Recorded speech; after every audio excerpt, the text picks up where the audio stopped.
Hi, you're watching Del Toro's score. I hope you enjoy. I want to welcome everyone and I want to thank you for tuning into the new channel. There's a lot of amazing things and amazing content coming up.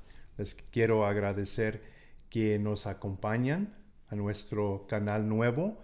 Hay mucho buenísimo, interesante material que vamos a compartir muy pronto.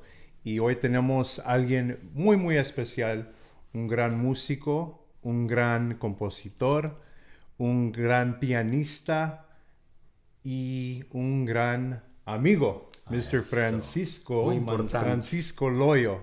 And I just want to thank you, sir, for joining us. Thank you, sir, for being the first on our first segments of Del Toro's score.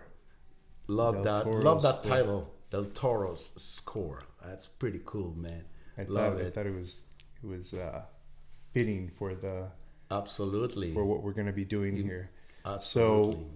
So today we're going to be talking about a lot of things, a lot about Francisco's career, what led him to get to being the success that he is, and just a lot of amazing things that I just want to let you do more of the talking than anything. También queremos platicar de muchos temas de tu carrera, de la música que has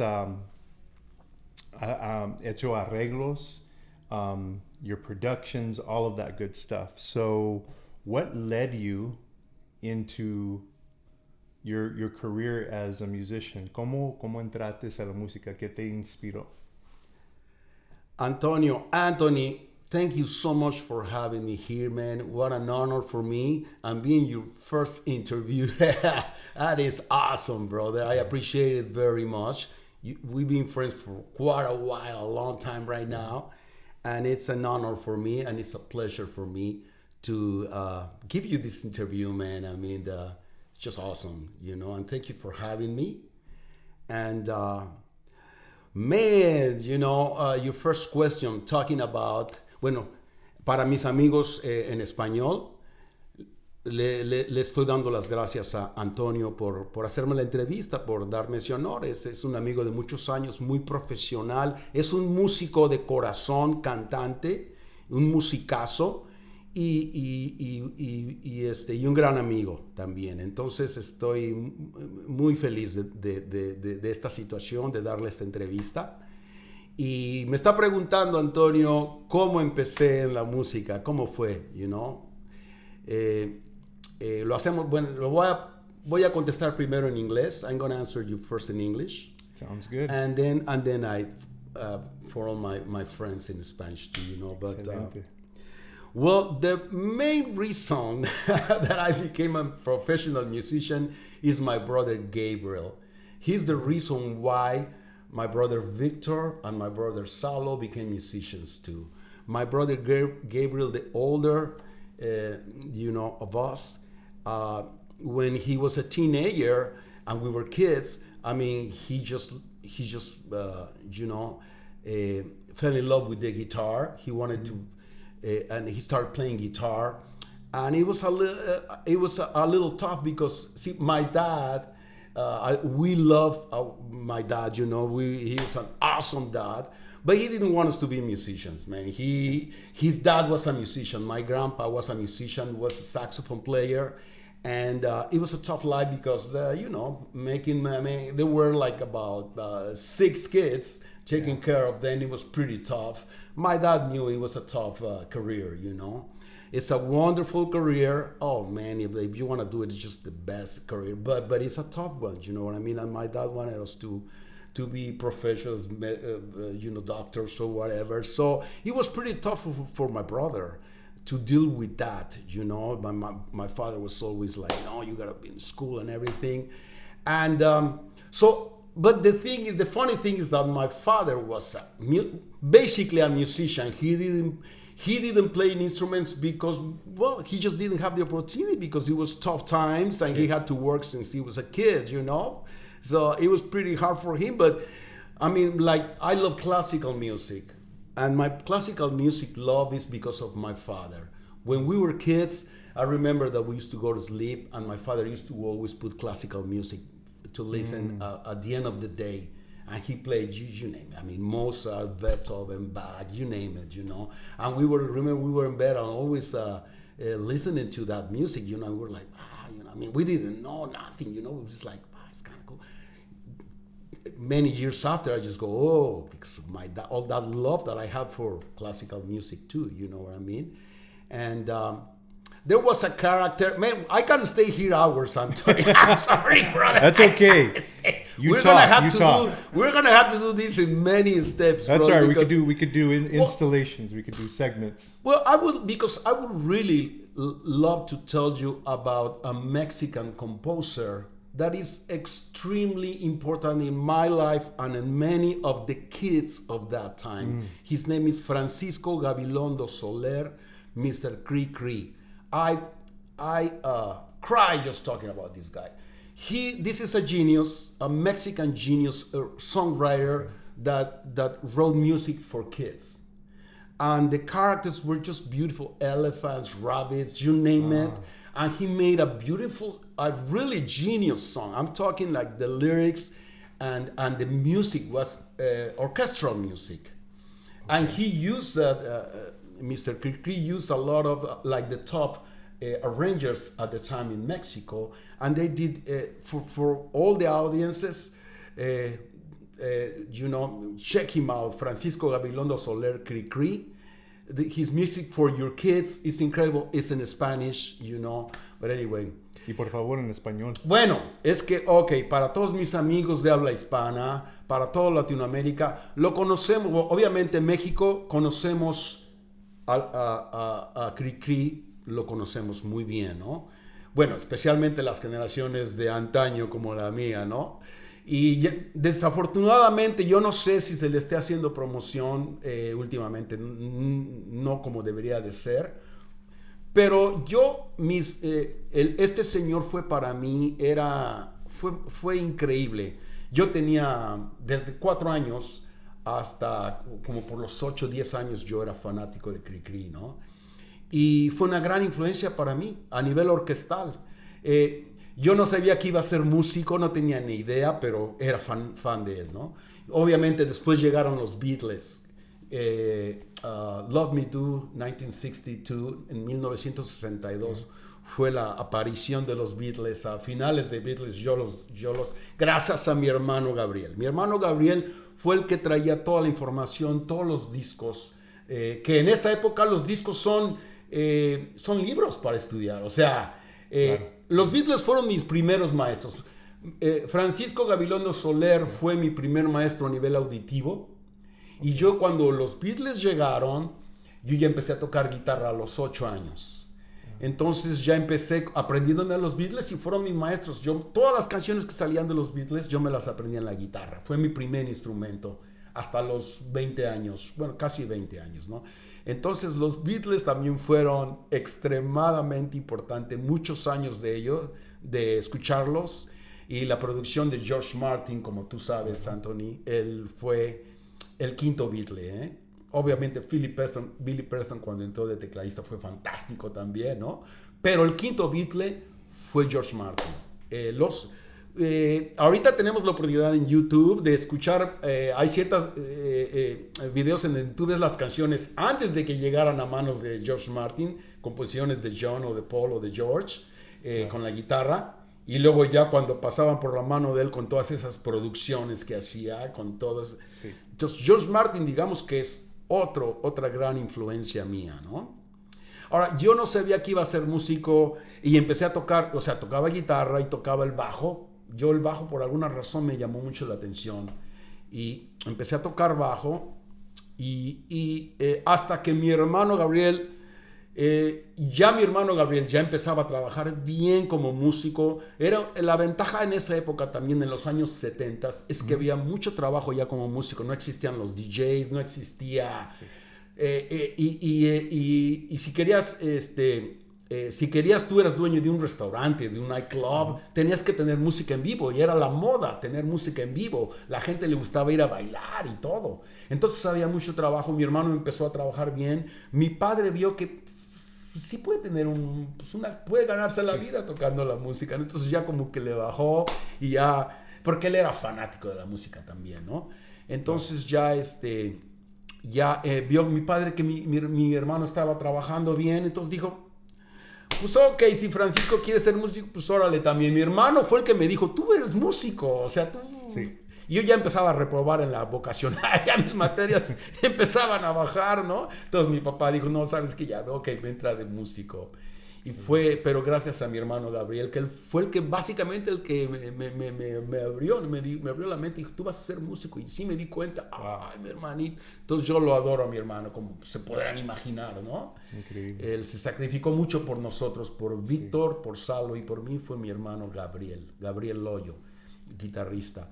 Y esos fueron mis principios. Primero fue puro pop, rock y pop, ya sabes, en esa época los grupos de rock, Led Zeppelin, Deep Purple, you name it, ¿no? Después de los Beatles, The Who, un grupo que también tuvo un gran impacto en mí. Después de los Beatles, bueno, Chicago, hablamos de ellos, de la banda Chicago, que eso es de este lado del charco, ¿no? Como decimos de Chicago, que es rock, R&B. Pero los Who, Pete Townshend fue otra figura muy especial, un compositor, un genio, ¿no? Compuso Tommy, un rock ópera increíble, y después compuso Cuadrofenia, y después compuso otra, o sea, una cosa. Entonces él también fue músicos muy serios. O sea, yo me estaba dando cuenta de que, ay Dios, la música no nada más es un rangatán, pero también hay muchísimo ciencia, hay muchísimo trabajo, hay muchísima imaginación, ¿no? Y después decidiste entrar y estudiar formalmente, que no en el conservatorio. Exactamente, sí. No era el conservatorio era para músicos de música clásica. Okay. Esta es una escuela particular que se llama la Escuela Libre de Música en México. Una escuela tremenda, muy buena escuela para el músico práctico que ya estaba trabajando en un nightclub, pero pues que quería aprender a leer y a solfear, no tanto para ser concertino de música clásica ni todo eso, pero más bien para la práctica, el músico práctico que ya estaba trabajando o que iba a trabajar en eso, ¿no? Man, for my friends that speak English, now I'm going... Yes, please. Hit the rewind button and let's start again in English. No, it's good. Please. Okay. So just to rewind a little bit, I was asking Francisco because we really want to get some of the chronology, the order of just what led you to where you are today. Me. Yeah. So now if you could share a little bit, in English. Well, I mean, we're talking about your influences and family, all the way to you studying and all that good stuff. Yeah. No, yes. As I was saying, my dad was a music lover. His dad was a musician, and it was a tough living for my dad because it was hard to make a living in those. And it's always been. It's always gonna be. It's a tough profession, But if it's not what you want, brother, go for it and just put everything that you can, and you're gonna be okay. If you really put a hard work, just about everything in life, right? Sure. So my father was the influence of classical music when we were kids. We used to go to bed, and my father used to play classical music, and we got familiar with all this, with all the beautiful, all the Mozart concertos, so the Bach, cantatas and everything, Beethoven, brother, what? Yeah. Anyway, so we got that. And then I was talking about when I was a kid, there was this guy that wrote music for kids in Mexico, a genius. His name is Francisco Gabilondo Soler. We used to call him Cri Cri. That was his artistic name. And he was just beautiful, serious music. It was not just whatever. And the great thing about that, I didn't see it in Spanish, is that Cri Cri wrote music like on all the styles of many styles, like tangos, like salsitas, or like pop, or Okay. So he was major in my development as a kid, like connecting the strings, the horns, So did he actually do the arrangements? No, he was the composer, songwriter, and singer. and he hired arrangements. And I'm pretty sure that he had a lot to do in the arrangements too, you know. But he hired the top arrangers at that time in Mexico, you know. Excellent. And the quality of the music is excellent, and he was. And then when I turned, I'm from 1956, so I was 6 years old when the Beatles came out with "Love Me Too." And so I was into Cree, and then all of a sudden, Love Me Too came, and I was love at first sight that I had. You know, there's some bands that with you that the first time you listen to them, just like you fell in love with them, right? And that was, these guys were, the energy was like this delicious water in the desert. Sure. They were amazing, you know. So they were, like I said, you know, and that time there was no methods of music for pop music, I mean, or for any kind, I mean, only classical, you know. Yes. But anyway, so I consider that the albums were books, you know. If you learn a song by ear of any, I mean, you're learning from them. They're teaching you your chords and a sequence of chords. So that's right there. It's a lesson, you know. So as a kid, just for the fun of it, and because I saw my brother Gabriel playing them, I wanted to emulate him and started playing them too, you know. And so the Beatles came, and I just fell in love with the Beatles. And we're talking about George Martin, you know, which gave them that other dimension. I mean, the Beatles. Man, I watched the Beatles. What a talent! Paul singing, and then John singing, and then George. I mean, the talent was incredible. And then put George Martin right there, and it became. It's just incredible, the success, unbelievably at that time. Sometimes I try to tell the kids, you know, lightning caught in a bottle. Man, it was like that. I mean, they were.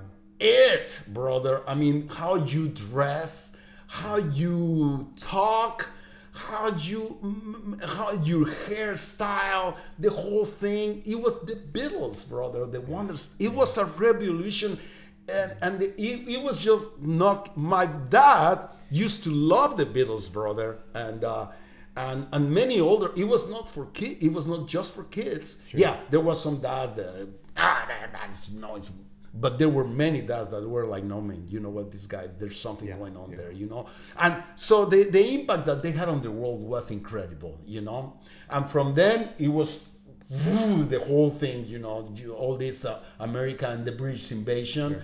And then, you know, obviously everything started in the United States with the black people, the black, they were incredible. From the spiritual to blues, oh man, no, to rock to they jazz, did to pop, everything. The last 100 years in music is the black experience. That's what I want to say. The black experience. Oh my God, Afro-Cuban, you name it, sambas, you name it. I mean, rock, blues, pop, you name it. It's them. It is unbelievable. These people, you know. What they have done, and after how much they suffer and everything, and how much they were oppressed, and then when they got their first chance to, the whole story is just absolutely amazing. Oh yeah, know? That's like musicology. Oh my God, they are all incredible. Different segments there, just amazing. So much that we owe to the African American or African roots of music. Everything. I mean, that's just when it comes to music, everything. So it's like the Beatles. Well, we owe Bach our credit for our modern harmony, but everything else we owe to the African American or African roots of music. So exactly. That's but it's just amazing to sit here and talk to you, because just to hear you express like how passionate you are and how passionate you are about just like you just too, man. Everything, and that's rare to find people who, when you talk about something, that you could just, feel that energy and the passion about what they're talking about, because they love it. It's not just a job for you. It's something that, people go broke to do this sometimes if they don't end up successful, because that's what they want to do and that's what they're going to do. So it's a labor of love and a sacrifice. It's a so I really style, admire that, just to It's like, oh man, you just feel the the passion for music. So important. And we listen to it in different ways. Some people listen to it passively. One of the things that I recently, I've heard a lot of jokes about people who turn down the radio when they're looking for a parking spot or looking for an address. And I'm like, you know why they do that? Because they're active listeners. They do that because they can't tune the music out. That's a priority. That's what I do, and I would turn it off when I go because the attention gets me. I mean, I'm right there, you know. Yeah, it's distracting. I never thought about it, but you're absolutely distracting, right. You know, so I don't know if you've had this sometimes where you're having a conversation with someone, and a song comes on or music comes on, and like you're like in your mind you're saying like I want to pause here. I just want to listen, brother. And you're getting live right there. The casual listener, casual listener, and that's okay to be a casual listener, does not understand why people have to turn down the volume when they're looking for a parking spot, or why you may drift your attention a bit if you're having a conversation. So absolutely, it's one of those things where there's different levels, and however you enjoy it, that's fine, because it's for everyone. Exactly, it's for everyone. It's for the musician, it's for the non-musician, it's for the person who just needs, you know, some type of noise in the background to do whatever it is they're doing. Consume it how you're going to consume it. But when it's like someone like yourself, me, or like you, Ian over there, Ian. It's absolutely. just, you know, we're listening with a different ear. Life. So important, man. Speaking of genres and going back to the Black experience with music, I want to talk a little bit about jazz. Quiero hablar de la tema un poco de la música jazz, porque yo sé que jazz es muy importante para Francisco. Y es una tema, well, let's say it's a very specialized theme because it's not for everyone, you know. You know, it's like I said, I grew up with with popular music, with rock, with the Beatles and everybody. And I thought I was kind of hanging in there. But my guitar playing started getting better, and my bass player, I was emulating the Paul, which I love, or just John and Twistley from the Who and everything. And I was kind of feeling I was hanging in there. Mm-hmm. By then, I'm talking like 16, 17, and I was starting to think maybe I become a bass player, right? A professional, just making, So, and then I got into music school when my late 17s, and I studied guitar and bass, acoustic bass, Okay. And I started like 18 and 19. But I didn't say that because, it was the British invasion, and we're talking about, obviously, the Black experience with everything comes. And then I discovered all the R&B, rhythm and blues, Stevie Wonder, you name it. I mean, you name it, all the Motown and all that stuff. All the Motown, which is unbelievable. All those bands. I mean, you name it, and the musicians that came along with Motown. No. Oh my God. No, those guys were the real ones. Yeah. I know. It's just I just had to. I mean, the Beatles. Man. Everybody was emulating, and they did the thing from Europe, beautiful too. But the roots, it's all the R&B, all the black guys. They were amazing. So anyway, I became. I was a bass player, and then when I was like 19, a friend of mine came saying, my brother Gabriel, now I remember, he goes, check this, and we were rockers. Yeah. Check this out. And he brought a Chick Corea album, The Return to Forever. And man, it was like an atomic bomb, like, it was like, what the hell is that? Chick, amazing virtuoso pianist. I was like, oh my God. And Stanley Clark. And then I go, music is not music all of a sudden turning to, I never heard even the word jazz. So anyway, that was jazz fusion, and an extremely advanced jazz fusion, and it was kind of, obviously we didn't have anybody that tell us because what I'm gonna tell you, I became fascinated by it, and I wanted to. I have always, since I can remember, that curiosity to what the hell is going on there with this? What is these musicians do? How can they play this? So that's when I heard the word jazz. That's jazz, brother. So Chick Corea was your introduction. My introduction to jazz. That's heavy. That's heavy. Yeah, it was too that's heavy. That's going to the extreme of. It was. You put somewhere in the interview, you wanna put intimidation. I did, use the word intimidation when you started listening to. That was said. All of a sudden, I felt like I was hanging there. Oh, I might be a musician. And all of a sudden, Chick, boom, Herbie Hancock, boom, Keith Jarrett, boom, and it's like Bill Evans, boom, McCoy Tyner. It's like, man, I am not even in diapers here, brother. And I want to play that music. Now so I was playing just garage bands rock anyway. Yeah. And then all of a sudden, when I was almost 20, for some reason, well, my family, my brother Gabriel, bought a piano, an acoustic piano. And I didn't know where the C was, and I was already almost 20 years old. Yeah. And he bought the piano, and for some reason, I said, you know what? I'm not gonna be a bass player. I wanna be a piano player. Yeah, and I'm starting from zero. After I heard, can you imagine Chick Corea or Herbie or all of them at 19 years old? They were already names, brother. I didn't even know my C major scale. I mean, I'm just, obviously they are the chosen ones from God, you know what I mean? You're talking about that.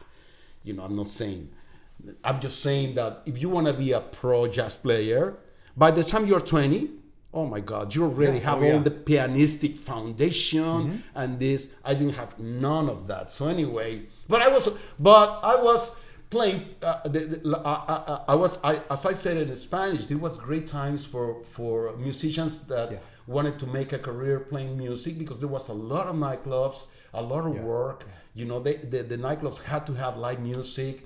So I started I'm almost 20. I just knew my major chords and minor chords, and probably some 7 there. And I started working with top 40 bands. Just a keyboard player, just play your parts. So, but that's what's so amazing to me. You didn't start playing piano until you were 20. Almost 20, yeah. That's from late. Zero.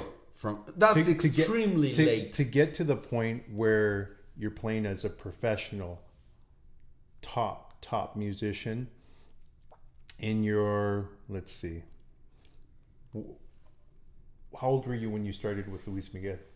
When I was 36, almost 36 years old. That's still, it's like, what? 16 years. I've been 16, from 0 to 16 years to playing with one of the greatest singers of all time. Oh, well. That's pretty darn impressive. To not knowing where middle C is. Yeah, you had your foundation, like you said, you were studying guitar and bass. As a kid, yeah. And you had your ear, you were exposed to a lot. But to get to the level of musicianship, I've seen you play Spain. I've seen you play the fusion stuff. Thank you, brother. You're a fusion player. You're a jazz player. Thank you, brother. Appreciate it. And that stuff to play, anyone who knows Chick Corea, to even touch it, is not everyone's going to go there or even get to that level.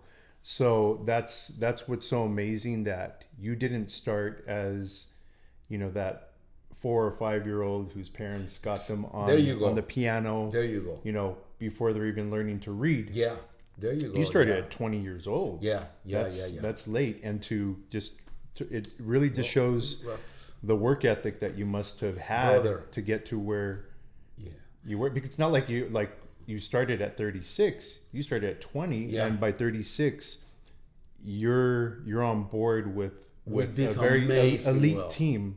Yeah, and we'll talk about that team later, and all the we'll talk about all the auxiliary musicians that come along with that team. Oh my God!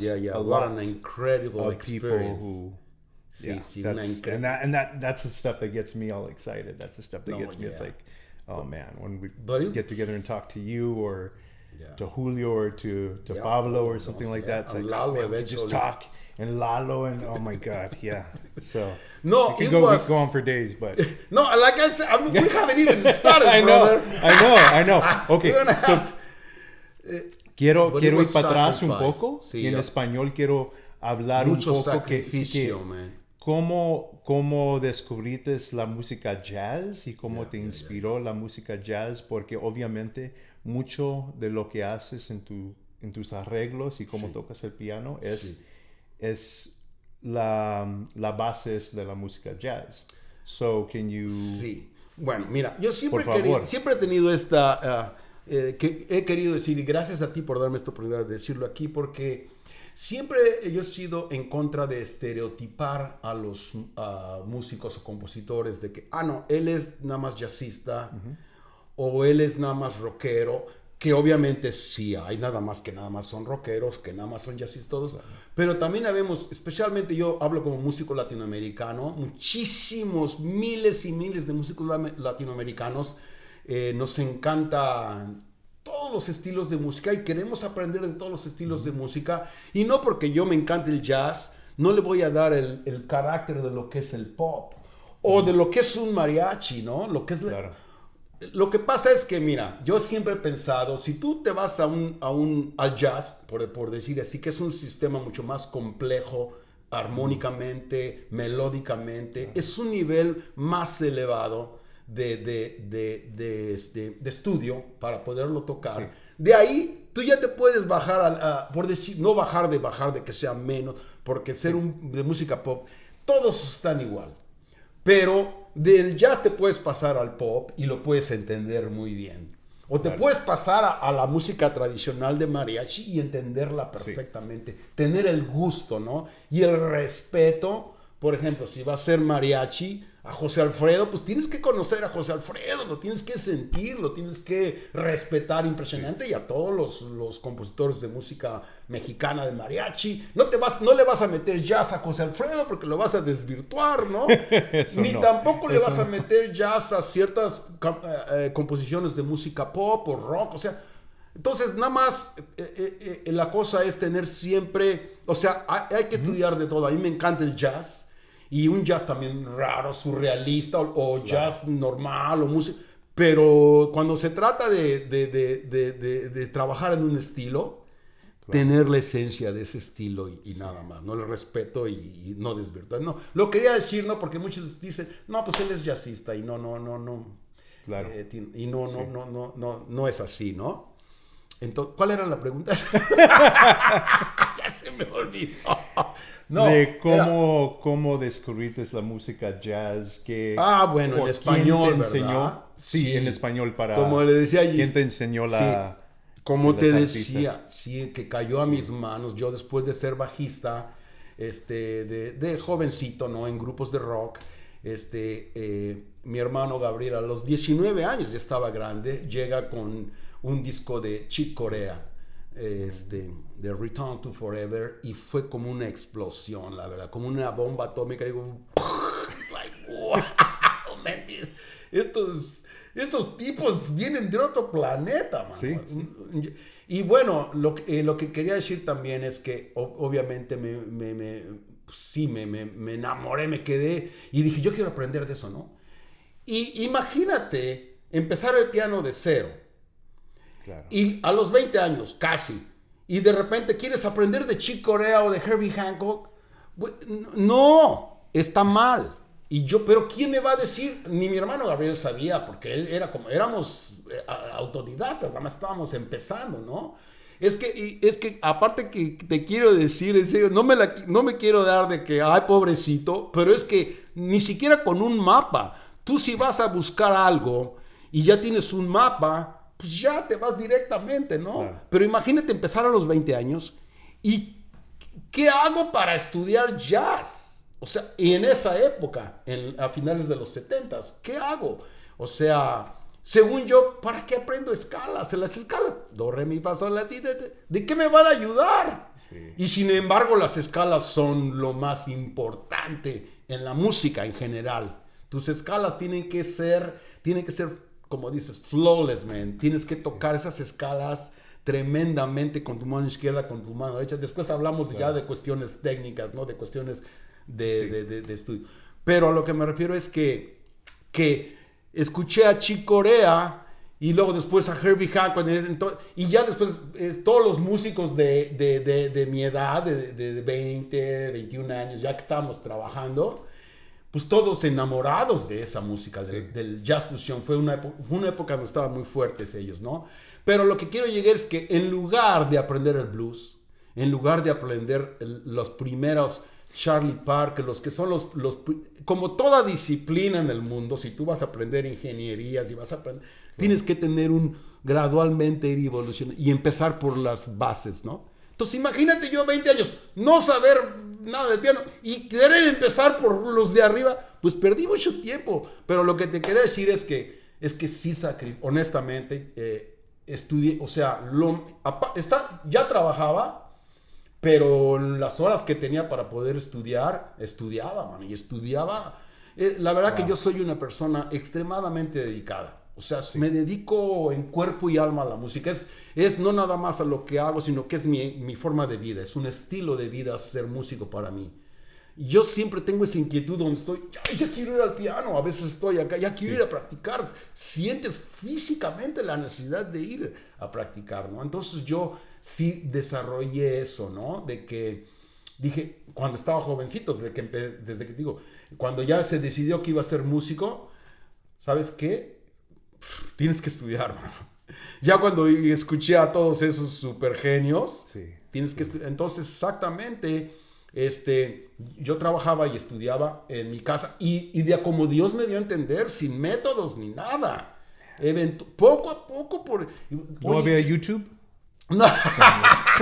Oye, ahorita, mano, los jóvenes aprovechen. No, pones YouTube y yo me quedo así fascinado de las es más, todas las que he visto, las lecciones son increíbles, ¿eh? Hay tipos enseñando piano ahí que son tremendos. Las partituras, la improvisación, explicando. Si yo hubiera tenido eso, Dios mío, ay, Dios. Entonces, imagínese, de 1956. No existía My nada. joke is if you want to be a brain surgeon, you can go on YouTube, type it up, and you'll be a brain surgeon within about a week and a half. No, no había eso. Entonces, sí fue muy, muy difícil. Y de hecho, hasta sufrí, porque yo, obviamente, ya después había amigos que tocaban en este lugar, que nos visitaban, hicimos amigos. Sí. Y yo veía muchos amigos que ya estaban avanzados tocando y tocaban, y yo sufría, mano. Yo los veía tocar y decía, ay, Dios mío, ¿cómo le hacen, mano? Entonces, pero me dedicaba y muy frustrado, ¿no?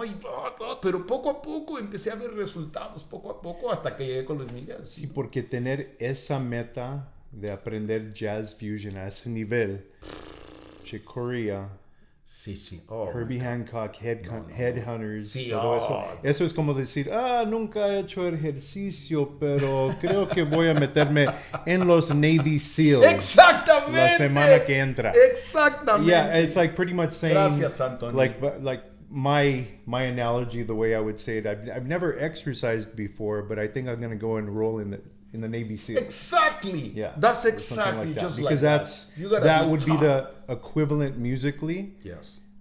To play jazz. To play jazz and much even to play like, it's not Louis Armstrong where you're playing, straight 7 chords and arpeggios. Yeah. Korea was way out oh my there. God, what a harmonically, rhythmically, way out. Extremely advanced. Those arrangements. Yeah. I mean, it's just it's nuts. Extremely advanced. It's really. I mean, just to. Okay. Yeah, it is extremely intimidating and challenging, but man, I just go, man, and I used to have jam sessions sometimes, and then the good players come, and we were like, oh my God, and I had that urge, I wanna be like them, that's all I care. See, my goal, my dreams was obviously I knew to become a Chick Corea or a Keith Jarrett, impossible, but just to be a pro player, to be a really good player that you're gonna do a decent job playing the standards and playing fusion and all that stuff. Well, it's it's similar to becoming a professional athlete, right? Because at that stage and with that type of goal, you really have to have an innate sense to say, you know what, this is business here, and business takes time, dedication, hard, routine, yes, consistency. So even to this day, I know I talk to you, and you know, you've told me you still practice, or when you're working on an arrangement, 8, 10, 12 hours a day. Yeah. To this day. And I know Francisco, you know, that's you know, baseline for him. 8, 10, 12 hours a day working on either practicing or an arrangement, or if someone sends you something to arrange. It's like, it's not like, oh, I'm going to work on this, you know, a couple of hours here and there and spread. No, it's like, boom, it's go for it, man. Go for it. Yeah, you lock in and get it done. In anything in life, right? So that discipline, not everyone has it, and that's admirable. And if you're talking about, you know, music at that level, then that's what it requires. So that's amazing. Now, I want to go back because you mentioned a couple of names right there. I want to talk about, you know, who are. Let's go back to jazz in particular, just because I like that esoteric topic. I like the fact that, you know, once you develop a palate for it, it's just like, oh man, I didn't realize. It's kind of like maybe sushi. The first time you try it, you're like, I'm not sure. Then it's like, oh no, you need to, you don't just eat it like that. You need to mix the soy sauce with the wasabi, and then all of a sudden, then you learn how to appreciate it. So I feel like jazz is like that sometimes, where you may need someone to guide you and to tell you, okay, look, you need to open up your ear like this. And someone may need to show you how to mix that soy sauce and wasabi and to dip it in there for you to be like, okay, this is how I'm gonna. You need somebody to teach. How I'm gonna take it down. Where do I start? Yes. You might not go start with sea urchin, but you might start with, I don't know, a tuna roll or something like that. A little bit. No, exactly. So you may not start with chick Corea, because that may be like, what the heck is this? Yes. But you know, someone takes you back to Louis Armstrong, and then you work your way up. Yeah, exactly. You can, or you could just go into the deep end, however you want to do it. But it's an amazing art form. And you mentioned Keith Jarrett. And He's the king. Brad Mehldau. Oh, Brad is the actual king now. You know, just he's the king. You know, it's incredible. Yeah, what do you have to say about those guys in particular? Like, what do you? I want to hear. Wonderful question, Keith and Brad, or whoever else you want. Well, those two. I mean, let's say, Bill Evans, or Harry Young, but Brad and Keith. I mean, oh my God, they are like. There's one video that I would recommend. Everybody. That all the Brad Mehldau fans, you know. There's one that he's playing in Vienna. That's probably 15 years ago, and he's doing a live just solo piano concert there, and he's playing there, and he's got 10,000 people, and it's just him on the piano there in a huge. I think that is heaven. If somebody would describe me, what is heaven for you? That would be me. Like if I would be in heaven and being Brad and sitting there in front of all that audience, and he starts, and this guy, Brad, like Keith Jarrett, he is like a Chopin of our times. This is musicians that they are living right now, that they are of that caliber of Beethoven in my view, because I have analyzed them very much, and you know what, they are, man. Like Brad or Keith, you know, and they should even be way more famous and be getting way more attention because of what they do is absolutely incredible, and it's good for the people, in general. It's good education. But anyway, what can I say about them, man? This is geniuses. This is people that started very young and with tons of passion, and they have been exploring and exploring and exploring. I've seen, Keith Jarrett he was already he wrote music for animals. And he's got the pentagram. He has the compositions that he wrote, and And he was a kid that he put an elephant, draw the elephant, and a kid already writing music for, no, they, I would assume, I don't, that they started with the right guide too. This is somebody that is, that comes with this incredible talent, but they got the luck that they realized that very young, and they got their family or an uncle or a friend that or get the, like Michael Brecker. Not worried, like, man, this. He was 6 years old, and he started when he was 6, and with this great clarinet teacher, right there, it's the connection. Boom, the experience, the knowledge with a kid that is extremely talented, and then become Michael Brecker, another super genius, or Randy, super geniuses. So, or Brad Meldo. I just love those guys. So Keith Jarrett, they have a very profound influence on me. They are the ones that just go, man, obviously I'm never gonna be able to play like them, but just emulate them in something. You know what I mean? They are inspirations for many other musicians. It's just I wish people would really realize, how music incredible difficult is, and how profound is, and give it more importance. Yeah, we're talking about jazz. Man, when they had and I don't know this still, because in Latin America it does not exist, on the education for the kids, that they had like big band in grammar school or junior high. They have a big band. That's right there. If you have a kid that already play an instrument like saxophone, it doesn't matter if whatever, if he's good or he's bad. That's not the point. The point is just to be exposed to the music. Sure. And eventually that kid is gonna develop a taste for listening to that kind of music too, It was 98. I was a freshman at Cal State Northridge studying music. Not doing a very good job, but I was there. So they had a music department there. No, they have it was one of the local universities, Cal State Northridge. And I was studying music. I was a freshman, about 18, and we had afternoon concerts, noon concerts that we had to attend, so many per week. Mm-hmm. So one day I went in at noon. It was in our, a nice, maybe like, 300-seater, give or take, maybe not even that, auditorium. Cool. Yeah. And it was Brad Meldo at the noon concert. Oh, and I didn't know who Meldo was. Yeah. I barely kind of had an intro to jazz, maybe less than a year or so. Going, I'm like, okay, cool, let's see what we have today. If it's Brad Meldo. It's Brad Meldo.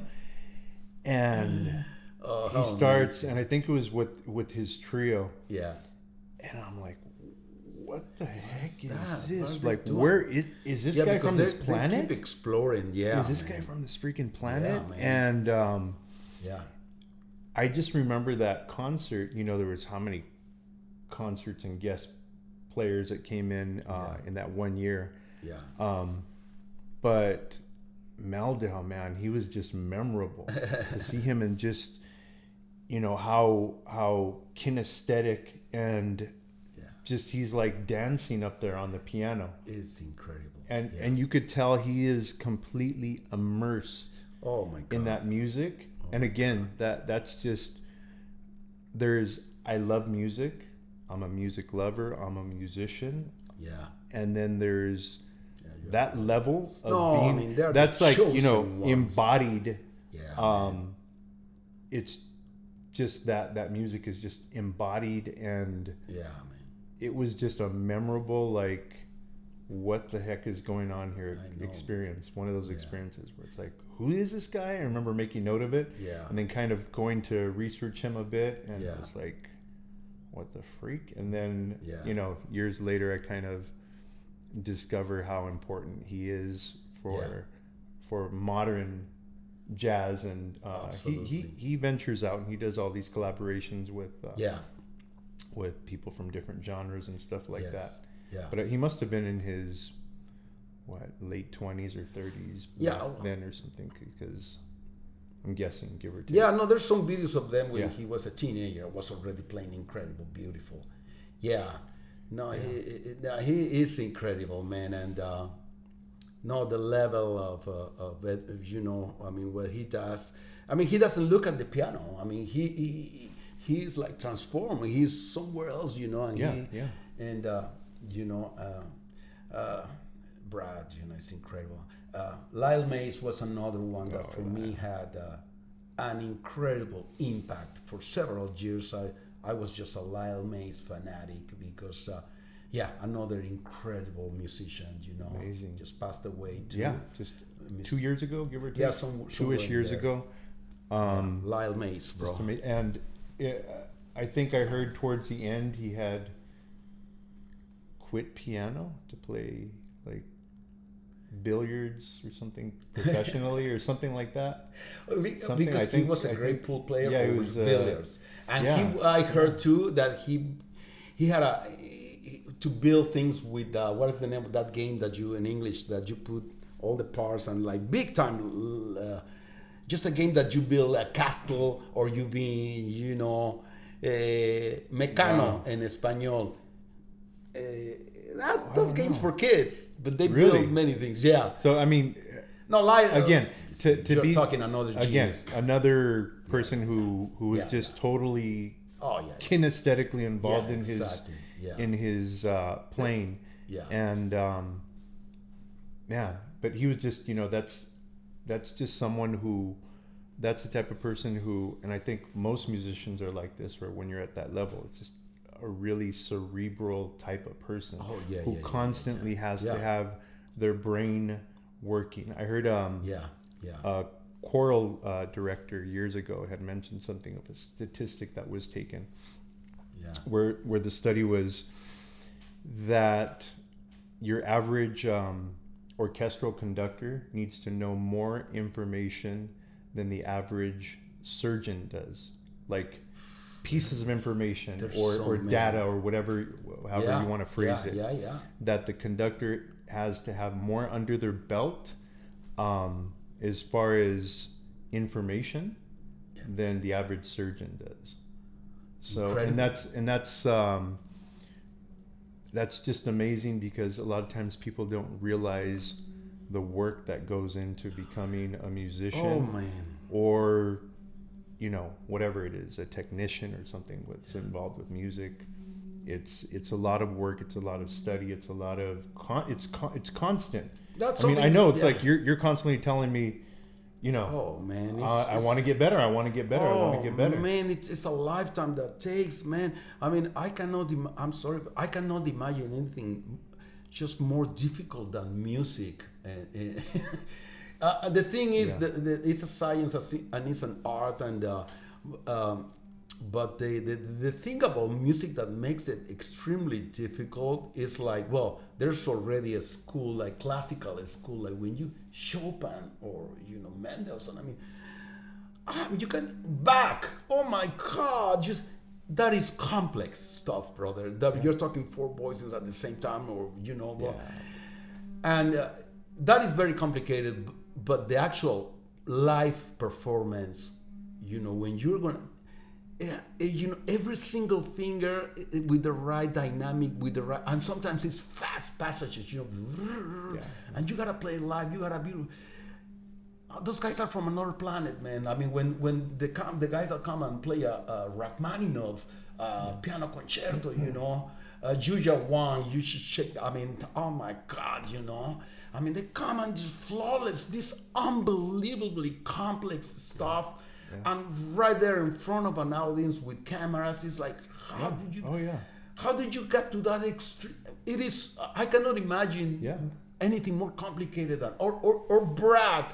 You know, he comes out, has 10,000 people there, and he's not playing by memory. He's improvising. He's entertaining. The funny thing about like that I told you in Vienna is like he's playing at the beginning. The people is just like, you know, at the beginning. By the end of the show, the people is crazy about Brad. Just he starts getting them. He starts getting them little by little until the people realize, hey, we are in the presence somebody spectacular here, somebody very unique on this planet. Because you probably some people are there because they are just jazz festivals. There's gonna be this guy. Maybe they didn't know who he was, but there's a point that the audience that you can tell right there that they realize, oh my God, this guy is unbelievable. Speaking of which, it's like you said, sometimes they're there for the wine and cheese, right? And that's okay if you're there for the wine and cheese. I was at LACMA a couple of years ago, and it was a Friday night jazz, and it was you're gonna tell me. I think you told me Yellow about Jackets. That. Oh yeah, Russell. Russell Ferrante. Russell Ferrante. So it wasn't the Yellow Jackets, but it was Russell Ferrante, and I forgot. It might have been Jimmy Haslip on bass. Yeah. And I'm sitting at their cafe, their restaurant, their bar, and there's a guy right there with his 15-year younger girlfriend, and they're having their charcuterie platter and their wine, and he has on his crispy shirt and stuff, and I start talking to them, and I'm like, and I'm watching Russell, and I'm like, man, Russell's Russell, badass. What a beautiful musician! Oh my God! And I'm there, like, it's just like I'm getting excited because he's Russell. Russell Ferrante. And that's another one. So I forgot how I phrased it or something. I'm like, I think I'm like, do you guys realize who's freaking up there? Yeah, exactly. Do you? And I'm like, do you realize, what you're, man? what you're witnessing here? Exactly. It's not to mention it's free on a Friday and it's a beautiful scenery. Yeah, exactly. And I forgot. They're like, no. It's kind of like, we're just here for the wine and cheese. And I'm like, cool, that's cool, but I'm gonna enjoy this because this is like candy to me. This is like, it's like, that feeling that I'd get as a kid when going to Disneyland. Something like that. That's the way I feel when I get to just go see them live. And just really having like that childlike feeling, that childlike excitement when you're going to go watch someone or you're watching someone take a solo or whatever it is. Man. And that day, Russell was just, it's just Russell. He's freaking on it. Like absolutely. Like he is. And I took lessons from Russell. You did? Man. Yeah, it was amazing.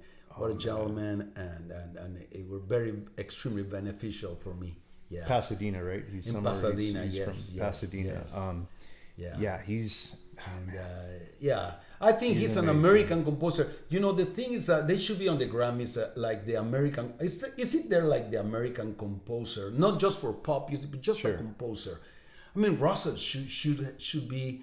There should be a title already, and Russell, the work that he has on just the music that he has written through the years is overwhelming. He should be the musical composer of the American composer, because I think Russell is very American too in his R&B, blues, gospel. He's like really American composer, you know, amazing. That's another one. Copeland and Russell. Who? Aaron Copeland and there Russell, you go. Exactly. Very, very Americana. Exactly. In that sense, right there. I always, when I think American, I think Copeland, Aaron Copeland. Exactly. I love Copeland. Just like Aaron Copeland. Exactly. That's why I meant to be when Russell. There is a composition that somebody played for me of Russell that he did with somebody that is playing like the cavalry type of like the American March cavalry, like in Russell wrote it, and it's like, oh my God, And whenever he in his interviews, he kind of states not being very formally trained, at least from really. I don't know. That's what I've seen. I think Haslip also says the same thing. It's like where they've studied, but they said, I wish it was studied more. They started. So basically, but I'm like, I think you're doing pretty darn good. Oh my! So basically, he's not a conservatory guy, but he studied music on his own. Russell. That's what I'm because thinking. The Yellow Jackets, when the first album came and he was playing incredible, he was probably like 25, 26.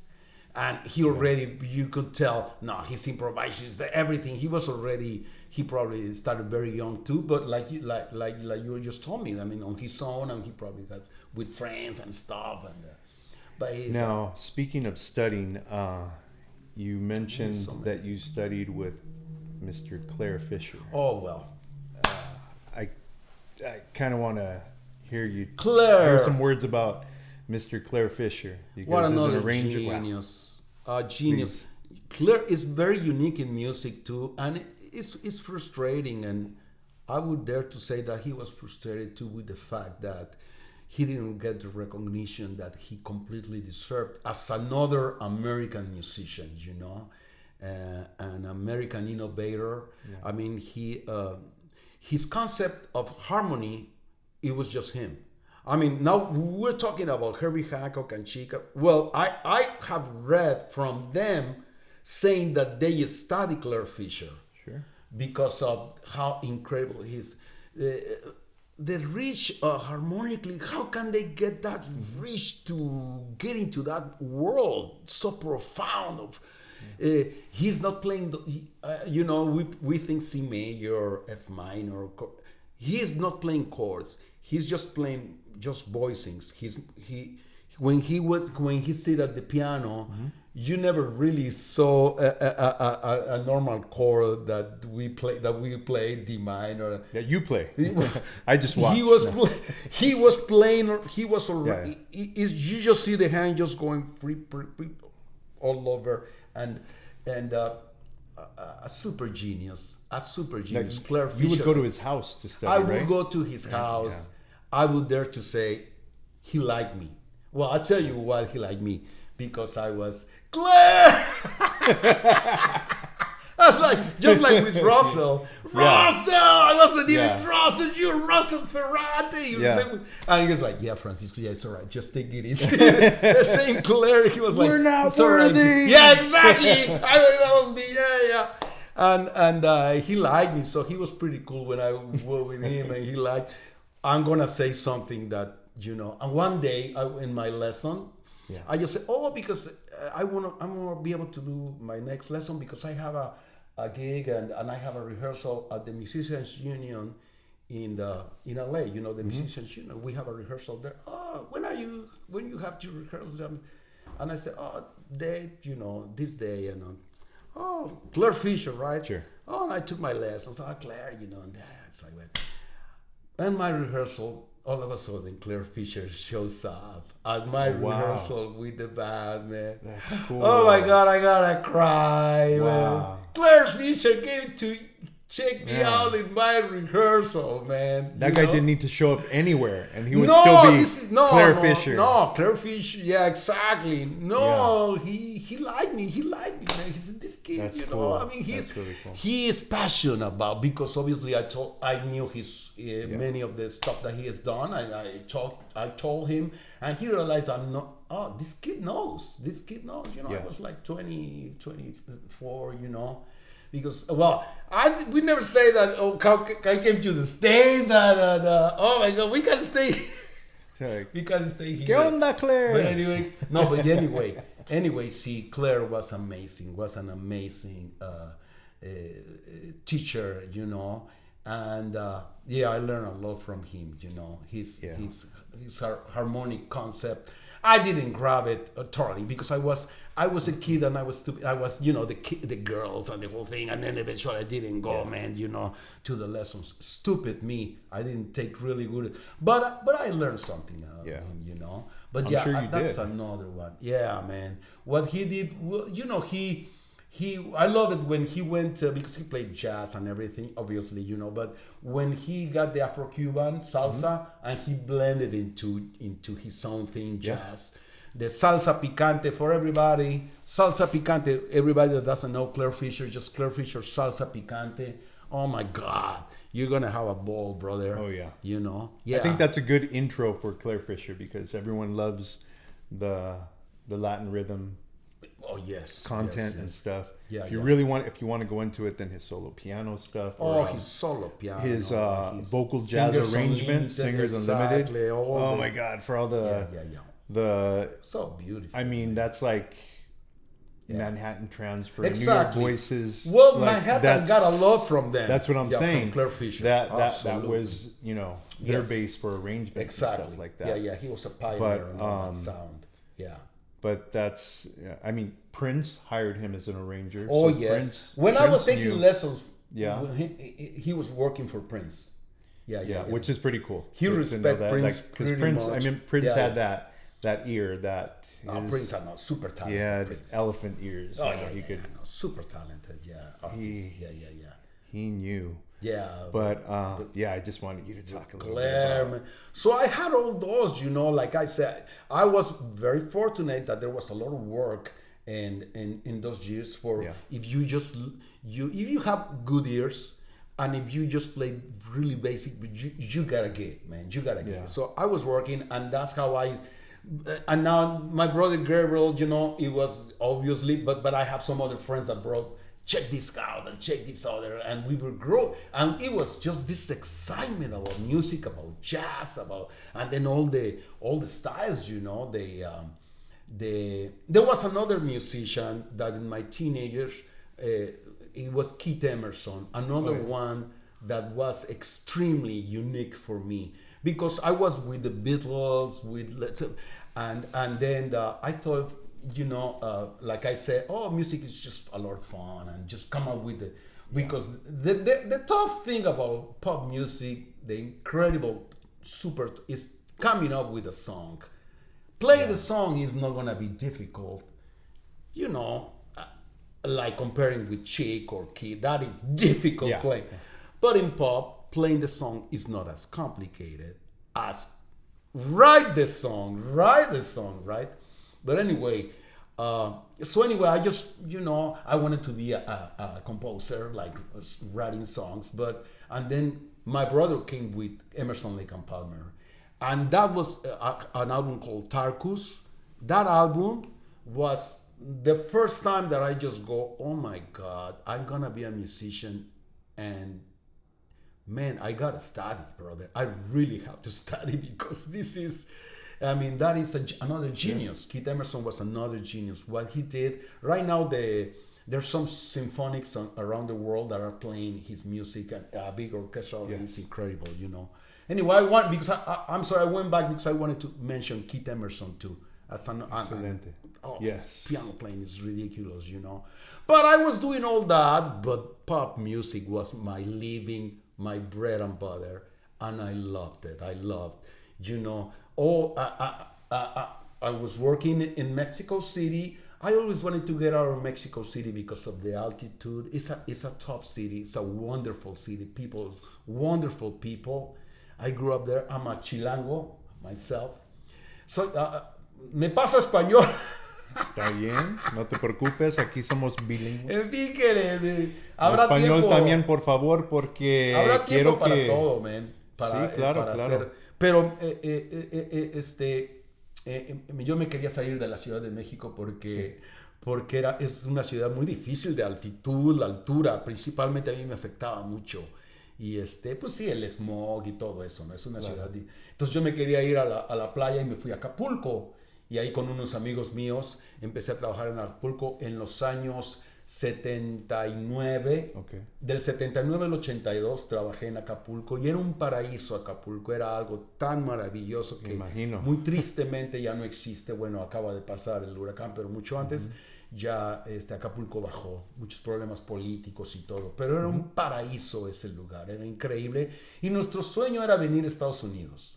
Venir a Estados Unidos a tocar música acá, ¿no? Con músicos americanos y todo. Y tuvimos un grupo que tocábamos en un lobby. Yo la hacía de Michael Jackson, bro. También, ¿eh? ¡Híjole! Yo cantaba canciones de Michael. Era un grupo show. Tocaba, éramos 2 tecladistas. Ajá. Yo tocaba y cuando en cierta parte del show yo la hacía de Michael Jackson y pasaba enfrente. Pero esto fue porque otro genio, ¿no? Esto fue antes de que Michael explotara con el Thriller. Antes de ese álbum, si tú te fijas el álbum anterior, que es el Off the Wall, Michael todavía no bailaba. Michael nada más bailaba tranquilo. No hacía nada espectacular. Él bailaba normal. Pero Entonces, tú sí. No, yo no. Yo también así. Y como estaba aparte más tostado. Tú le enseñaste el moonwalk, ¿no? No, porque Michael Jackson, cuando Thriller y Billie Jean came, oh my God, just exploded his performance. Oh my God. And then I was like, no way, you cannot touch that. But before that, and that album, el que está antes de, se me olvida el nombre, el de... Off the Wall. Off the Wall. Cuando está así con los guantes así. Sí. What that's my favorite Michael Jackson album from all of them, man. Yeah. The songs that are there are just unbelievable, man. Working day and night, and you know. Anyway, so yo la hacía de... Oh, yeah. And you said, let's see, was J.R. Robinson on drums for that album? Yeah. John Robinson. And it was Jerry Hay, Jerry Hay, and Robbie Buchanan was there too, involved. And just musicians that I had the incredible opportunity, man. I was just going to say, later God. With Luis Miguel, with hiring Luis Miguel. A lot of the same Michael Jackson. The Luis Miguel picks. experience, man. What a... So... Oh, yeah. We'll get into that in a bit because I really want you to dive into that because it's just comparing credits of the Michael Jackson camp and the Luis Miguel camp. Yeah. There's tons of... Luis Miguel loves pretty much Michael the same camp. Jackson. Grew up with Michael Jackson and he loves... Exactly. Obviously, he loves all the pop, But yeah, I mean, anyway, we got a gig. We were working in Acapulco and we got a gig. We knew that eventually, because at that time Acapulco was a paradise and there was a lot of tourists from United States that went there. And we knew, I said, we put a really good band, man. We're pretty sure that we're going to get an opportunity. Somebody's going to see us and is going to hire us to come play the United States. And check this out. It happened, brother. There was one day, owner of a big nightclub in New York that went vacations and saw us, and he goes, "Man, these kids probably will be good for my club." And he presented his and that was it. He says, "You guys want to go to New York and work there?" Yeah, we do, man.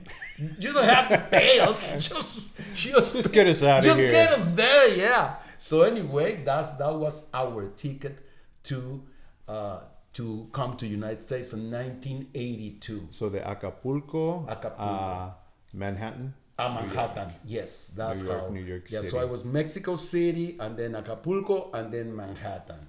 Y después, ¿qué pasó en Manhattan? So Manhattan, it was just the boss. I mean, for jazz and for pop, for all the kinds of music. It was just a beautiful experience there. We played there, and we used to go. And then we go to see Herbie Hancock live, Keith Jarrett, everybody live, and just, llenándonos. I mean, just like, learning, just checking them, taking lessons from people, See, I was almost 26, and that's when from 20 to 26, I was just by year, you know what I mean?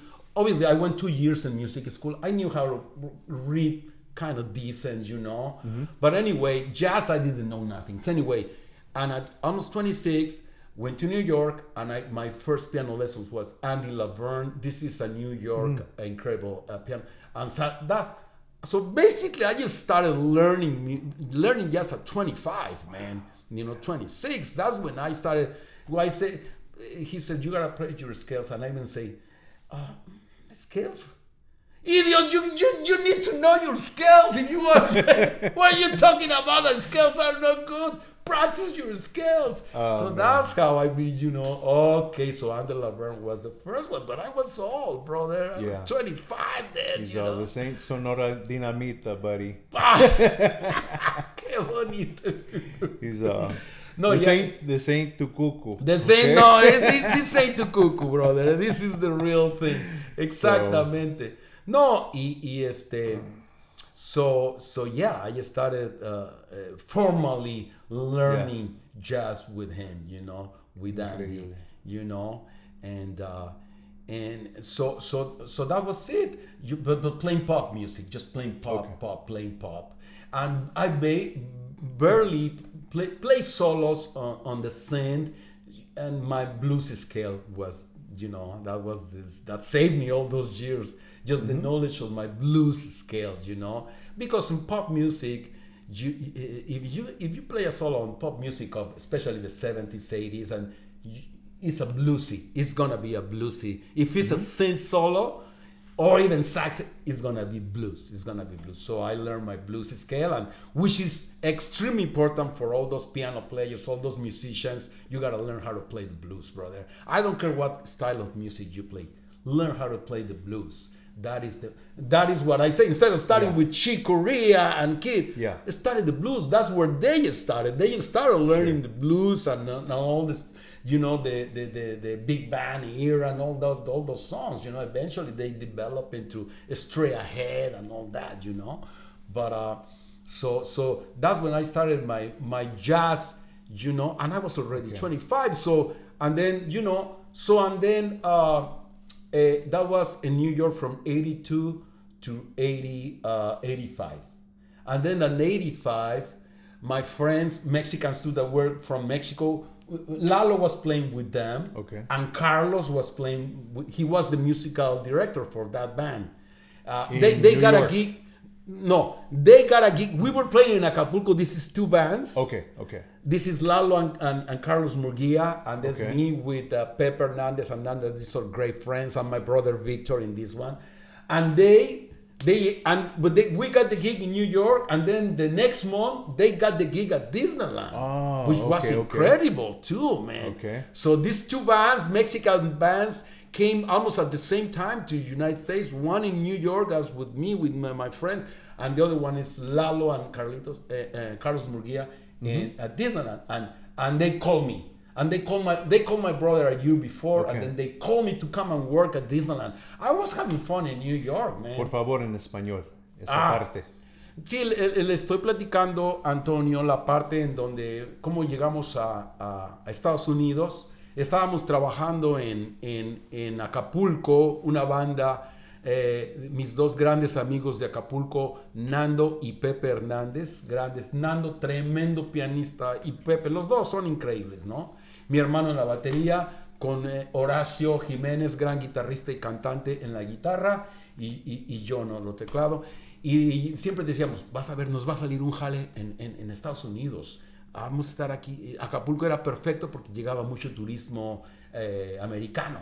En una de esas, y así fue, mano. Nos llega el dueño de un nightclub ahí en Nueva York y nos ofrece trabajo para ir a trabajar a su nightclub, man. Fue un sueño. Fue like, yeah, bro, la hicimos, ya vamos para... Y llegamos a trabajar en su nightclub allá y trabajamos 2 años en su nightclub. 3 años, casi 3 años. 2 años. Y después, y bueno, Nueva York fue una revolución. Imagínate, después de estar en una ciudadcita pequeña, Acapulco y todo, y de repente llegas a Manhattan, fue una experiencia increíble para nosotros y un aprendizaje increíble, tanto en la vida como en la música, ¿no? En todos los sentidos, ¿no? Imagino. Y ahí trabajamos por 3 años, y yo le estaba platicando a Antonio que éramos 2 bandas las que estábamos en Acapulco en el año 82, que éramos hasta como que teníamos competencias, a ver cuál, casi, ¿no? A ver quién sonaba mejor o algo, ¿no? Diferentes centros nocturnos, nos visitábamos todo. El chiste es que agarramos los dos un trabajo al mismo tiempo, casi un mes de diferencia. Nosotros nos ofrecen ir a trabajar a Nueva York y a ellos les ofrecen venir a trabajar a Disneyland aquí en Los Ángeles. Algo magnífico también ellos, ¿no? Sí. Y ya después de nosotros estuvimos 3 años en Nueva York, ellos necesitaban un baterista, que mi hermano vino un año antes que yo, y después necesitaron a un pianista también, y ya me llamaron. Lalo fue, la verdad que Lalo, y mi hermano también, pero Lalo estaba ya aferrado. Yo no quería venir a Los Ángeles, yo estaba en Nueva York, me la pasaba re bien, mano, tocando con grupos allá de Top 40. Sí. Y pues Nueva York, muy divertido, si pues, estás joven, no estás casado y todo, y pues bien divertido, ¿no? Y la fiesta también tenía, eso es otra cosa, ¿no? El chiste es que después ellos me contrataron para venir a trabajar Yo vine nada más Esta, y el Lalo estaba tanto, ya, vente, me llamaba cada semana, ya, hasta que dije, hijo, no me lo voy a quitar de encima este cuate, man. Entonces ya le dije, ok, ya voy, y yo según yo iba a venir por cuando mucho un mes, 2, 3 semanas en lo que conseguían a alguien, y aquí me tienes, mano, ya me quedé, ya tengo 31 años viviendo aquí en Los Ángeles, ¿no? Pero porque trabajamos en Disneylandia, y en los 80s era tocar. Nuestro trabajo ahí, como siempre había sido, era tocar Top 40, lo que era claro, el hit del momento, y pues fue del 85 al 90 fue tocar todos. La música de los 80s es fantástica también, ¿no? Yeah. Es maravillosa, mano. Yeah. Había mucho. Yo no sé lo que esté pasando ahora, pero no creo que sea. O sea, yo sé que el talento siempre va a estar y siempre hay grandes talentos y yo sé que los hay todo, pero en esa época tenían. Y también la gente, pues, como estaba llenando todo, pues la gente lo aceptaba, porque había varios grupos ahí que eran profundos, tenían composiciones, no como ahorita, o sea, eran grupos serios de música, ¿no? Claro. Y fue una experiencia maravillosa, y pues claro, imagínate de ahí, después terminamos en el 90. Después del 90 al 93 trabajo con un grupo de Motown, man, puro Motown.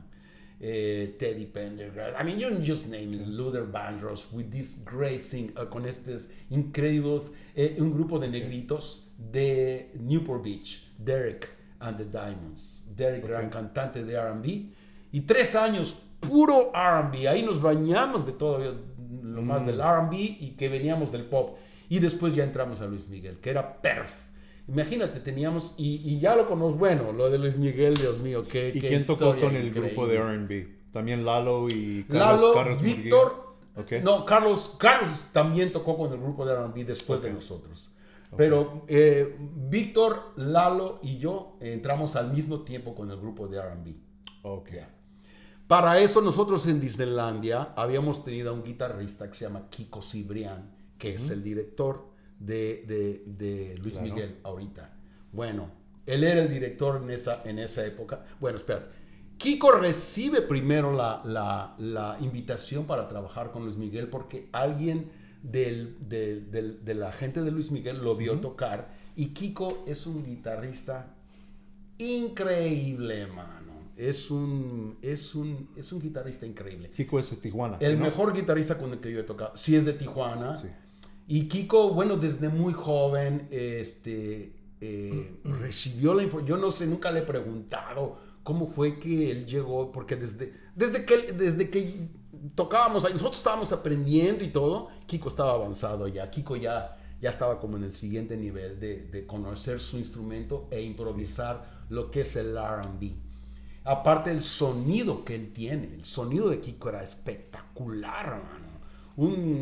O sea, su guitarra sonaba enorme, mano. Entonces, ay, perdón, ya me estoy emocionando demasiado. No se preocupe. Entonces, Kiko está con nosotros. Claro. Y le ofrecen el trabajo de Luis Miguel. Pues claro, pues, ni modo que no, ¿verdad? Y Kiko se va y ya entra con Luis Miguel con una banda de músicos mexicanos muy buenos, amigos míos. Eran mis ídolos, especialmente el baterista y el bajista, el Cabezón y Rudy Machorro. Musicazos de México tremendos. Pero ahorita te platico la historia y lo ven ellos, van a ver. Tremendos músicos. Kiko entra con ellos, pero estamos hablando de finales de los 80s. Okay. Y la fiesta estaba en el grupo en su máximo apogeo. Mucha fiesta. Y a la hora de subir al escenario seguía la fiesta. Entonces, el chiste es que Kiko dice, ¿no? ¿Sabes qué? Sí, dice Kiko, mira, estos cuates son tremendos músicos, pero pues están como saliéndose ya y lo están tomando, no le están dando la importancia y todo, y la seriedad que tiene que tener. Y ya Kiko ya había tocado con nosotros varios años, y Kiko le menciona a Luis Miguel, ¿sabes qué? Que la verdad que necesitamos un grupo más exacto, más bien básicamente necesitamos el mismo nivel de músicos, pero que no sean tan reventados. Perdón, mucho party, Cabezón, mucho party. Perdóname Rudy, perdóname, pero es que la party fue la cuestión la ahí. Party. Que dijeron, ¿sabes qué? Necesitamos unos, y bueno, no sabían a quién le estaban llamando, Nosotros éramos los de... La fiesta estaba, pero la maliciábamos. Y se quedó. ¿No? Exactamente. No sabía. El chiste es que gracias a Kiko entramos nosotros. Él nos llamó a los tres al mismo tiempo. Me refiero que entramos en el sentido de que nos presenta Luis Miguel y necesitamos dar una audición. Obviamente, audicionar para Luis Miguel. No nada más así de entrar y que Mickey no diera su luz verde, ¿verdad? Luz verde. Como la canción. No, el chiste es que vamos a la audición. Y fue una audición increíble. Eso fue una experiencia. Lo increíble de Luis Miguel es que estábamos en Disneylandia, venía de Nueva York, y yo escuchaba pura música en inglés. Pura música. No escuchaba nada en español, mano. No es que era malinchista, sino pues es que era mi trabajo y es lo que me llamaba toda la atención, ¿no? Claro. El chiste es que por ahí alguien me había dicho, un amigo mío me dijo, no, hay un cantante en México que se llama Luis Miguel, no sabes, ¿eh? Y yo nada más, qué padre, y yo pensé que era un muy buen cantante, ¿no? Pero, qué padre, ¿no? El chiste es que en una de esas, cuando yo estaba ya trabajando con el grupo de R&B, me contrataron unos latinos para tocar en Los Ángeles. Y por alguna razón dije, pues órale, ¿no? Pues para ir a tocar con ellos, ¿no? Porque me cayeron muy bien y eran muy padres. Sí. Entonces agarra y me dan me dan todavía un cassette para que me aprendiera las canciones. Y me dan el cassette y empieza en la vida hay amores que no. Y que escucho así de entrada, y como te dije de los Beatles, ¿no? Que amor a primera vista, o sea, ¡fale, mano! Que digo, ¿quién es este? Y empezaron otras, ¿cómo imaginar de la vida? ¡Fale, mano! Que digo, y yo todavía no sabía, pero por ahí estaba así. El chiste es que ya llego al ensayo y les digo, ¿quién es este cuate? Y me dicen, ¿no sabes quién es este cuate? Ni deberías de estar aquí. No dijeron eso, ¿no? Pero sí dijeron, ¿no sabes quién es? Y digo, perdóname, es que él es Luis Miguel. Él es Luis Miguel. ¡Wow! Entonces ya me acordé que me habían dicho, este es el famoso Luis Miguel del que me han hablado. Sí. Y pues me hice fanático, mano. Lo increíble, Antonio, es que, bueno, yo creo que pasó cuando mucho una semana.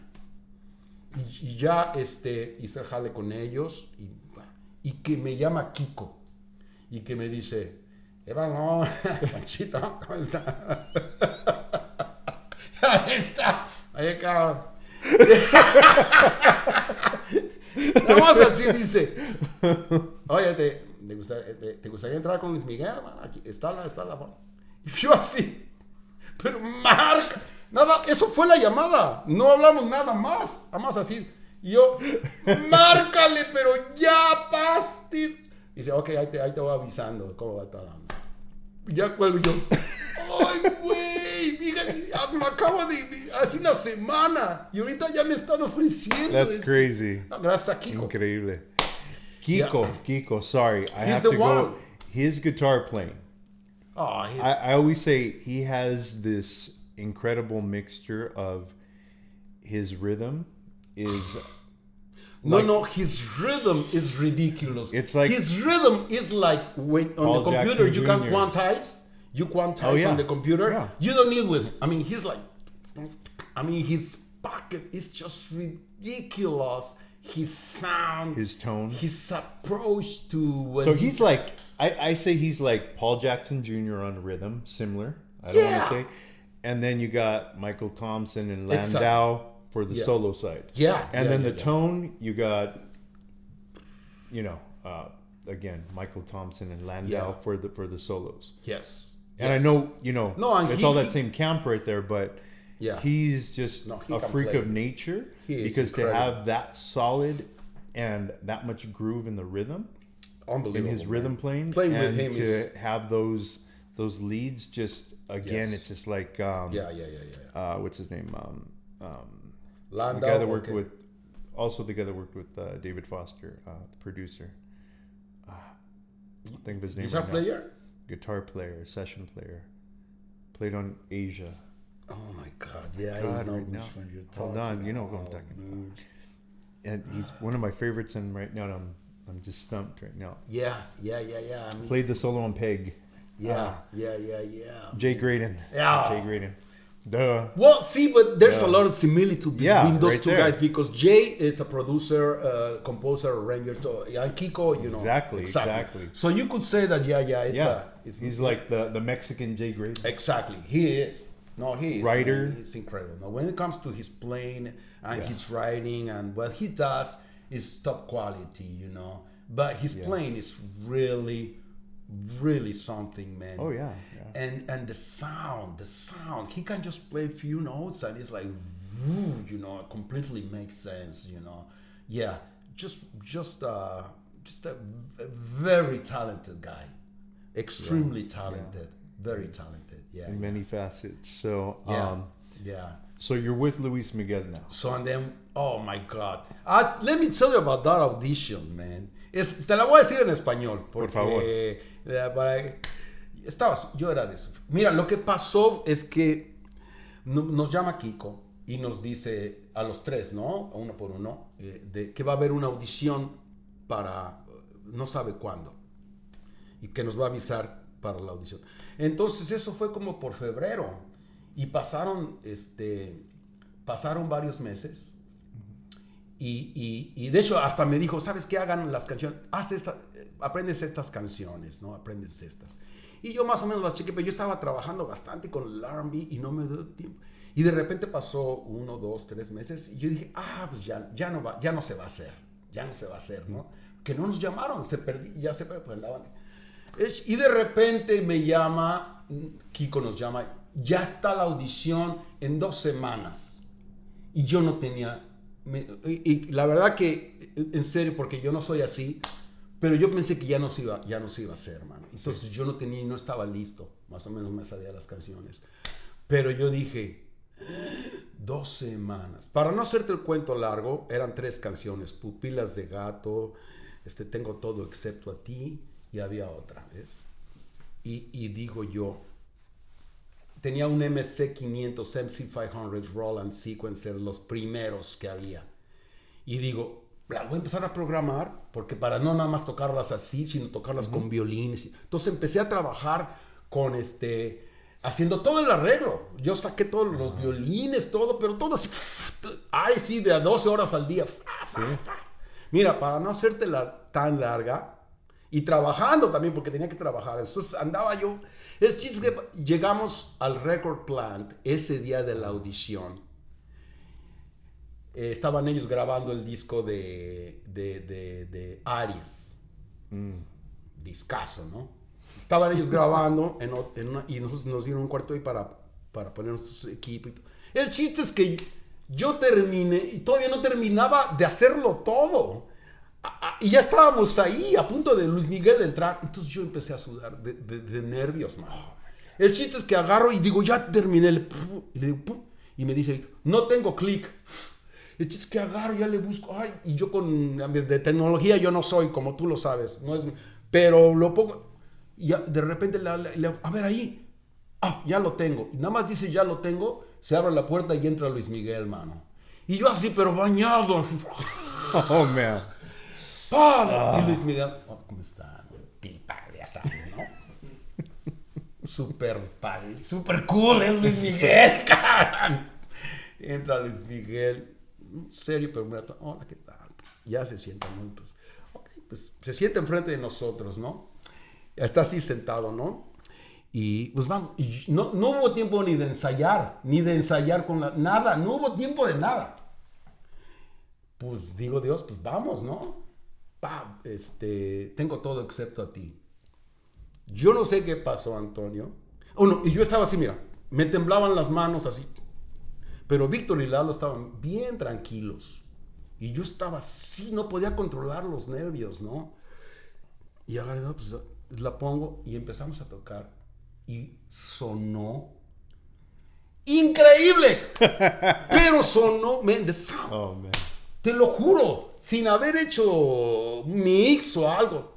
Empezamos a tocar y empezó a sonar eso, pero sonó muy, Viene Robbie Buchanan, viene Bruce Swedin, estaba ahí, y agarraron y ellos, wow, man. Y Mickey estaba así. El chiste es que estamos, tengo todo frente a ti, ya con los, empezamos a agarrar un poco. Y de repente estaba así y le hace Mickey. Y tenía así sus dientitos, digo que tenía los dos dientitos separados, ¿verdad? Esa fue la primera vez que lo vi que le hace. Y que se sonríe. ¡Wow! Yo creo que bajé 3 kilos ahí nada más, mano. Estaba yo así. El chiste es que hicimos la audición y fue una audición fabulosa. Yo creo que, yo no sé si fue por toda la emoción y todo, yo de las veces que hasta tocamos esas canciones, la mejor vez de que, después de tantos años de tocar con esa vez fue increíble, fue mágica, mano. Fue mágica. Porque, y Kiko, primero éramos los 3, y Kiko ya ya vio que estaba todo bien, y ya se conecta él también, y ya se puso con nosotros. A ver si los conozco o no. Exactamente, no sé. El chiste es que primero los dejó solos, y ya que vio que estaba la cosa, dice no, ya se... Entonces, esos son mis amigos, Ya ves, yo los traigo. No, el chiste es que ya se pone él, y sonó bárbaro, man. Sonó bárbaro. Entonces, no, pues... Ya, muchachos, ya. Wow. Ay, yo terminé eso así de que... Ay, Dios mío. Pero yo creo que yo fue mucho gracias a... Si yo hubiera sido solo, yo no sé, man, no hubiera podido. Yo me empecé a poner... Esa es otra cosa que... Ay, man, me ha costado mucho trabajo en mi vida tratar de controlar a la hora de lo que es performance en vivo. Sí. Bueno, yo no te puedo decir lo que fue el primer jazz show con Luis Miguel, con 80,000 gentes enfrente de mí, ¿no?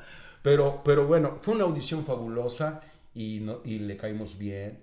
Y yo creo, y sus favoritos desde el principio fueron Víctor y Lalo. Fueron sus favoritos y yo, bueno, pues tráete a él también, ¿no? Ya está con ellos también.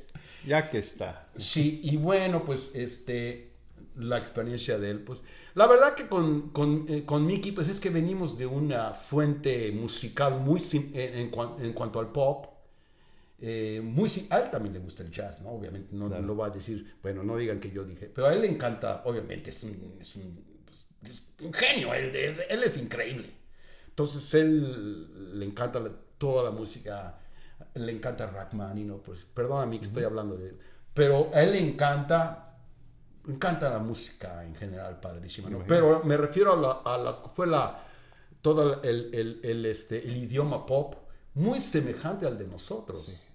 Él todo lo que fue Chicago, Wind and Fire y todos los 80s y Michael Jackson y todo, muy semejante a nosotros. Es lo que es el R&B, ¿no? Entonces, entrando con la experiencia con él fue increíble, ¿no? Entramos y sí fue muy difícil para mí.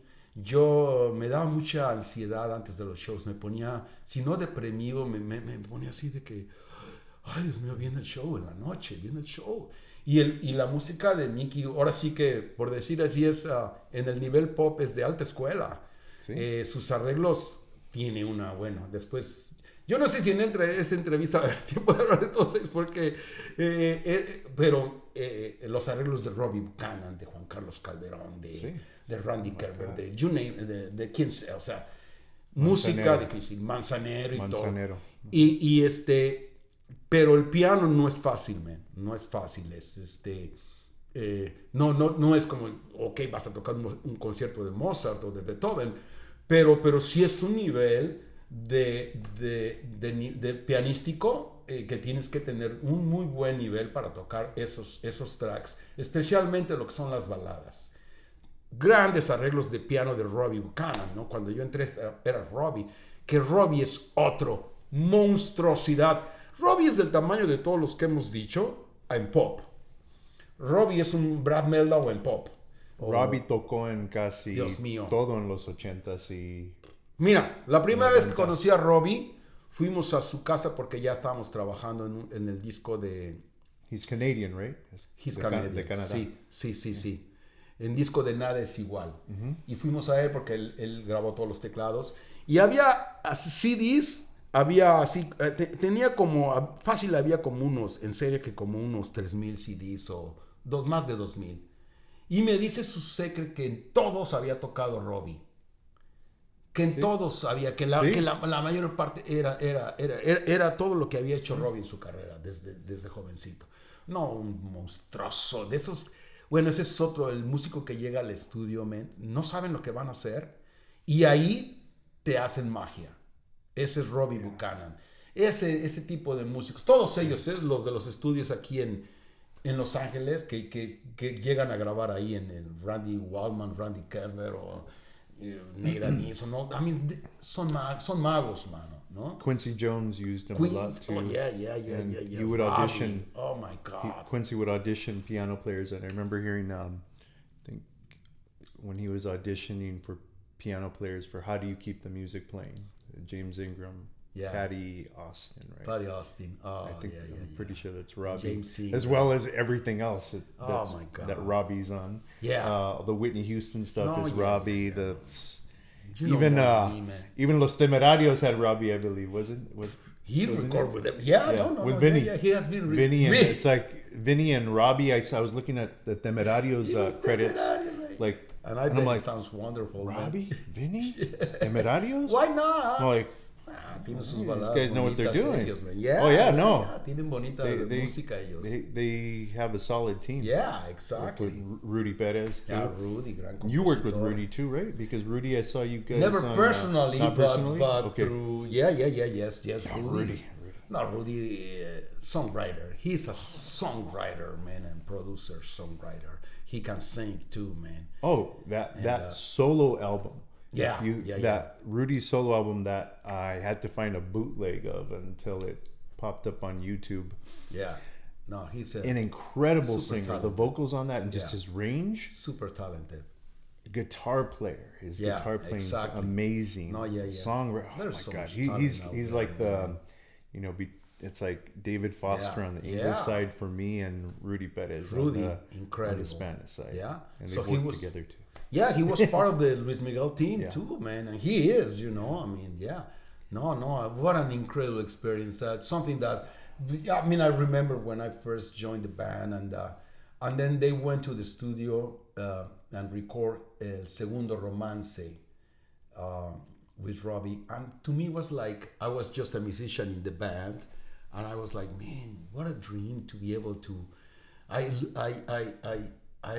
just imagined them on the studio recording, and it was for me like, wow, just to get in there, to be able to break in that team too, to be part of the production and be part of the songwriting and arranging and playing in the albums. It was a dream for me. It was just like, I want it so bad, So my first thing was like, well, you gotta come up with some songs just to show. That would be your ticket if the boss happened to like them, that's it, man. You imagine if you would get a song in one of Luis Miguel's albums, So that was my dream. That was my goal. Once I get into the Luis Miguel, my goal was that. Before I didn't know who Luis Miguel, the story, it's not like, it's not, because I remember, lo digo en español y lo digo en inglés, pero a veces, cuando ya estaba con Luis Miguel muchos años, siempre llegaban a veces pianistas jóvenes y me decían, mi sueño es tener tu trabajo, es estar con Luis Miguel, ese es mi sueño. Y le decía, no, es un sueño perfecto, está súper bien. Pero ¿sabes qué? La verdad que mi sueño no era estar con Luis Miguel. La vida me trajo aquí. Mi sueño era ser el mejor músico posible que yo pudiera ser y aprender de todos los géneros. Mi sueño era ser el mejor músico que yo pudiera ser. Y eso fue lo que me llevó a estar con Luis Miguel, ¿no? Mi sueño no era estar con Luis Miguel. Entonces ustedes no piensen nada más Luis Miguel, piensen todo lo demás. Porque para estar ahí con Luis Miguel tienen que saber de todo lo demás. No pueden nada más. El chiste es but once I was there, una vez que entré ahí y ya veía todo, ya veía Kiko, ya veía todo, dije, pues yo también quiero ser parte de eso, ¿no?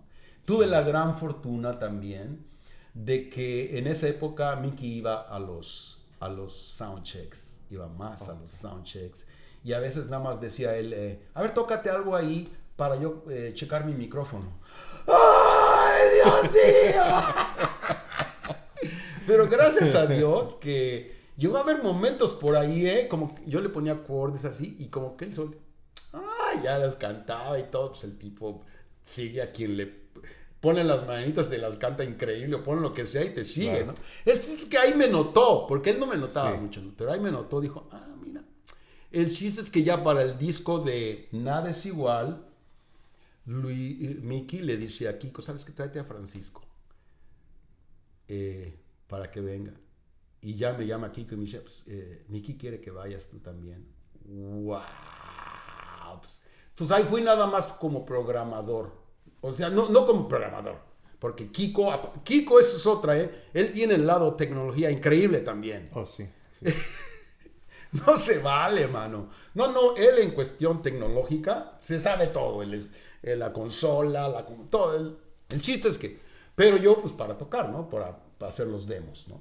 El chiste es que ya fui, ya conviví más con Mickey y todo. Y de repente digo yo, pues estoy aquí con el mero, ¿no?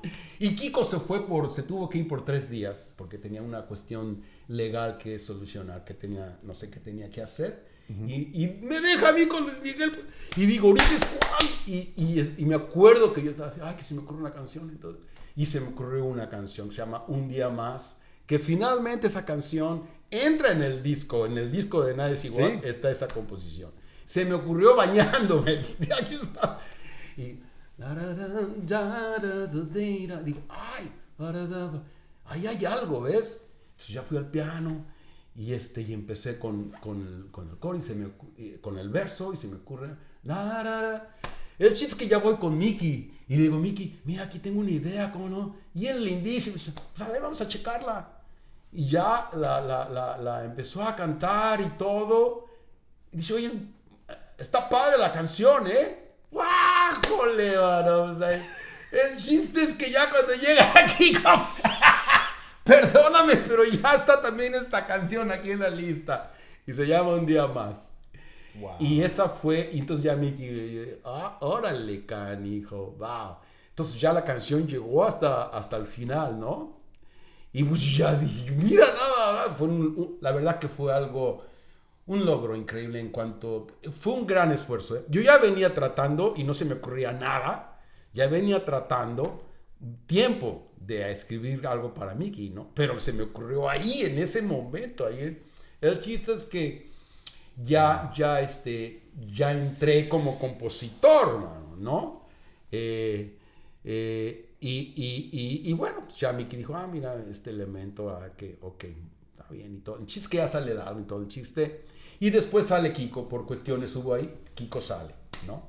Cosas que pasan en la vida, ¿verdad? Diferentes cosas. Sale Kiko. Y a mí Luis Miguel nunca me dijo, tú vas a ser el director, no me dijo nada más de repente, viene el próximo álbum, Francisco, ven. ¿Y quién más viene? Sí. Ese Robbie, Juan Carlos. Nadie. El disco de Amarte es un placer. Claro. Mickey, lo amo, te amo, Mickey, perdóname. No sabes. Mickey me suelta el barco. ¡Paz! Obviamente él checando todo, ¿no? Porque él checa todo. Claro. Y obviamente... No, me suelta el barco en cuestión de que eres mi brazo derecho. No quiero decir que yo... A lo que me refiero es que me da toda la confianza como ya meterme en su equipo ya, pero ya a nivel muy personal, ya ser su brazo derecho. Sí. Y ya me da la oportunidad, Luis Miguel, es algo... No tiene precio, ¿no? No hay palabras. Y obviamente en la cuestión de... Pues yo ya para eso, ya cuando Mickey me dice, no me dice nada, como te digo, ya viene el próximo álbum, yo sabía que ya venía el próximo álbum, que tenía que hacer un álbum pop, y yo ya empecé en mi casa.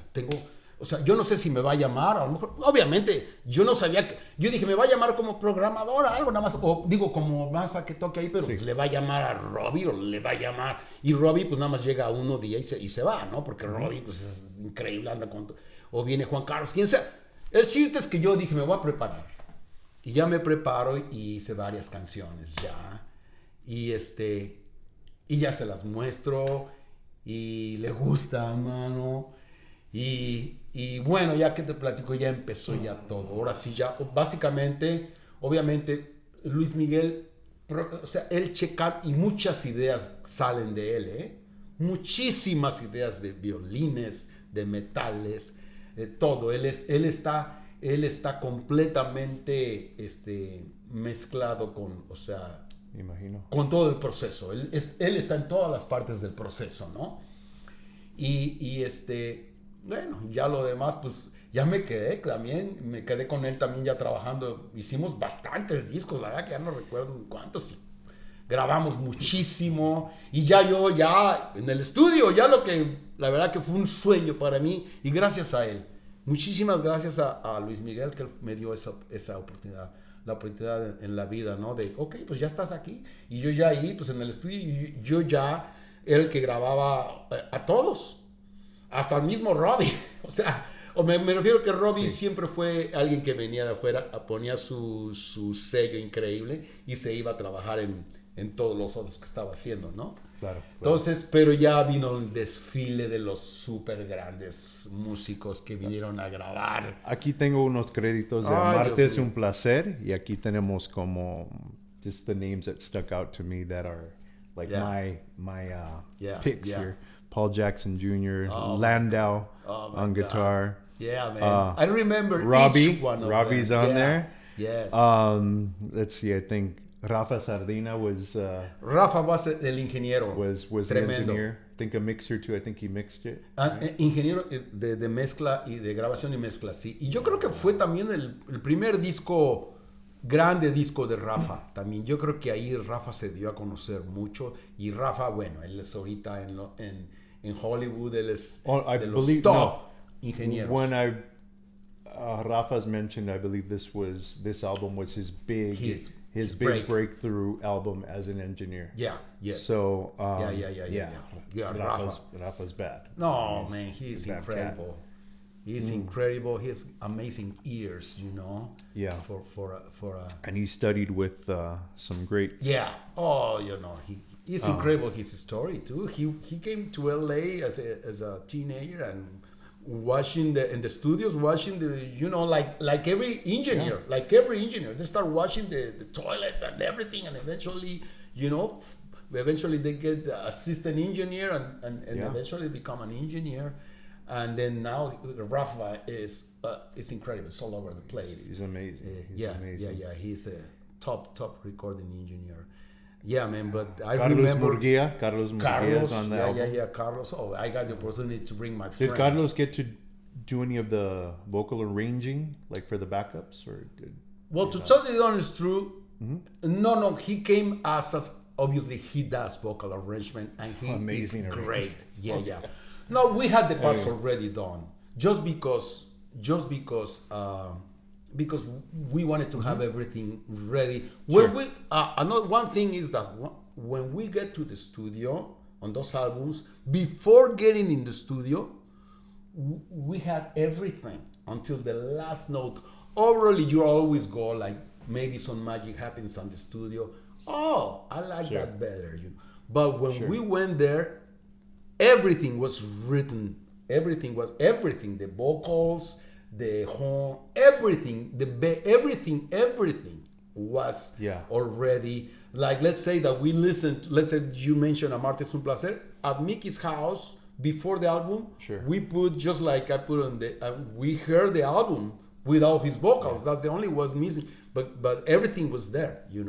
All the elements. Okay. So Carlos. Because I wanted to have my friend obviously coming in and being on the Luis Miguel album, so he came part of the background vocals, and there was like 4 guys and 4 girls, and they just absolutely kick ass. I really hope to get Carlos on an interview sometime soon because you will, bro. Oh my God, yeah, Carlos with the vocals and piano and Carlos, okay, Chicago, let's start with Chicago, not no, man. Just to mention. Tom Forward, I am a big, like I grew up with the Creedence Clearwater, Beatles. I mean, Tom Fogerty.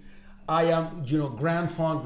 This is groups that are not for you. But he's with Mark Farner, with Dionne Warwick. Carlos has, El Giro. With everybody. Giro. Yeah. Carlos has worked with, and in Latin America, I know. In Latin America, is with everybody. It's literally, literally with everybody. You name an artist, and Carlos is on. Carlos, I'm gonna be hitting you up soon. Yeah. I'll convince. No, you'll do it, brother. Carlitos. Yo le digo a Carlos. Yeah. Yeah, and then of course, Jerry Hay. Oh, Jerry. Yeah. Imagine for Horns, me, man. all of a sudden, this genius, these incredible people that you grew up listening to them, and all of a sudden they are there in front of you, and it's just incredible. Jerry Hay, oh my God. But again, when you compare professionals, I can imagine. Top guys. AB the Michael Jackson camp and the Luis Miguel camp. Yes. Even before you guys came in. Yeah. It was his credits are pretty much the Michael Jackson credits. Oh yeah. Paul Jackson Jr. Yes. Jerry Hay. Jerry Hay. All of those just bass musicians. No, So, Jerry Hay. I mean, what an arrangement! So precise, so beautiful. The sound fresh. Unbelievable. There's another. Jerry. We won't forget about Jerry. For me, there's another incredible French composer, arranger. His name was Michel Colombier, and he was like a superhero for me. He is, and I worked with Michel Colombier, just like being with Claire Fisher. Yeah. With Michel Colombier, and he liked me too because I was like, Michel, Michel. The first thing I just say, Michel, thank you for giving us, my family, my brothers, we grew up with you. Thank you for giving us all those beautiful moments with your music. And he was just like, and he got in there and he put his touch, his super elegant touch on songs like Amarte es un placer and many other songs. His arrangements are just like, oh, man. I didn't realize he was on. Oh, Michel Colombier, brother. And Jorge Calandrelli, oh my God. And there's so many that I'm forgetting. God. The credits, the songwriter credits. Oh my God. It's obviously, yeah. It's Armando. Yeah, there's just too many to talk about. But okay, I told Michel, but please let me tell you, because Mr.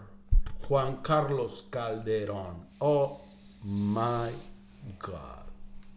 In the Latin speaking music, he's a him and Manuel Alejandro, those two guys. All on the credits, credits. But Juan Carlos, oh my God, how he was for real, because see, you say, pianist and producer. Juan Carlos, a pianist, like Bill Evans, man. His arranging is very unique. He has you hear an arrangement of Juan Carlos Calderón, it's him that's so beautiful, and his songwriting, some of the top Luis Miguel songs are mostly Juan Carlos Calderón. The early stuff, he's on credits up until is it Amarte es un placer, because you're on the same credits with him. With him. Oh my God, for me with Juan Carlos. Yeah, to be on that same list. Oh my God, it's like, God, thank you, Lord, thank you so much with Juan Carlos. No, but and then what? He's a poet. He is a poet. His lyrics. Oh my God. This guy is a super genius. For me, I think the musicians, and you name it, all that list, most impressive that I have met is probably the number one, I would say, Juan Carlos Calderón. He is, and I have met, I'm sorry, brother, but I have met geniuses there. And among all of them, Juan Carlos Calderón, Oh my God, with that guy, man. He is unbelievable. The talent that God gave him is unreal, man. Really, and what a character he was. He was an incredible character too. He was bigger than life, you know. He didn't care about saying, "Oh, they're gonna get." He just, hey, man, this and that. He told you things like right straight, man, right straight. And hey, is the truth, you know? Cool. Yeah, cool. He was awesome. I just wanted to say, Juan Carlos, rest in peace. You're unbelievable. You're unbelievable. All of them, man. So many amazing musicians. Yeah, Luis Miguel is what an incredible experience because he is excel. I mean, he's a genius, man. Luis Miguel is unbelievable. He's an unbelievable talent, man. Yeah, he's a genius. I would think he's a genius. Yeah. Los Grammys. Los Grammys. This guy right here. I want to talk about this guy right here before we wrap this up. Well, see, Francisco. The thing about this Grammy, man. Dinos, por favor, en inglés y en español, porque... Mira, lo digo en español, la verdad. Por favor. Lo que pasa es que este Grammy obviamente es algo tan maravilloso para mí. Es un álbum, este Grammy, bueno, y él los tuvo también, me imagino, bueno, es otro gran compositor, gran arreglista y compositor, se llama Pepe Martínez, director del Vargas de Tecatitlán en esa época. Hay otro que se llama Cudberto Pérez, los dos. Cudberto Pérez y Pepe Martínez, como Juan Carlos Calderón, o sea, de mariachi. Sí, pero que, exacto, de mariachi, pero el lenguaje del mariachi, muy diferentes. Cudberto, la viquina y varias otras, que él tenía su forma de arreglar muy original el mariachi. De hecho, se hizo gracias a Luis Miguel, a que Luis Miguel lo grabó. Amaneció otra vez entre tus brazos, unos arreglazos de Cudberto también, ¿no? Y bueno, y el señor Pepe Martínez, él fue el que arregló este álbum. Para mí este Grammy yo lo hice, me lo dieron, pues yo estuve ahí y yo era básicamente, pues los grabé al Vargas, ¿no? Y a Pepe, yo los grabé ahí. Básicamente, todos los arreglos, todo, Pepe Martínez. Yo no puse una nota en ese disco. Todos fueron arreglos de Pepe. Yo lo único que hice fue grabarlos, ¿no? Y vamos a hacer esta otra toma, ya sabes, este tipo de cosas, ¿no? Pero en realidad, no como mi trabajo que hacía yo en los otros álbumes. Amarte es un placer. Ahí sí, perdóname, pero ahí sí muchísimo en producción, en arreglo, en composición, en muchísimo ahí, ¿no? Pero aquí fue grabación, ¿no? Y fue nada más ahora sí, poner una energía ahí que fue un disco que nos divertimos increíble con el Vargas, con Pepe Martínez, descanse en paz también, genio. Y este disco, un disco precioso, una selección de canciones. El disco, Miki le llamó a Armando Manzanero, claro, para este disco, y Armando ya conocía bien a Pepe Martínez, y obviamente le mencionó al Vargas y todo, pues Miki encantado, ¿no? Y ya fue como llegaron ellos. Y Armando estuvo la primera semana, ya que vio que todo estaba fabuloso, pues ya no. Y ya nos quedamos Pepe y yo con el Vargas. Y Miki, ¿no? También obviamente checando todo. Y pues imagínate, El Viajero, no sé si... El Viajero es composición de Pepe Hernández. Yo soy ese viajero. Una cosa... No, es que aquí estamos hablando de mariachi, pero estamos hablando de sinfónico, mano. Claro. Y con unos arreglos, un gustazo, y luego pones a Luis Miguel cantándolos. Entonces sí, yo recibí también, pues porque estaba de como coproductor, claro, de ese álbum, ¿no? Y recibí este Grammy, que es pues para mí, ¿no? Una cosa excelente, maravillosa. La verdad que miren, ya estamos aquí en confianza, ¿no? Por ejemplo, no más todo Latinoamérica. Aquí entre nos. North America. No, por ejemplo, el disco de Amarte es un placer ganó 4 Grammys. Sí.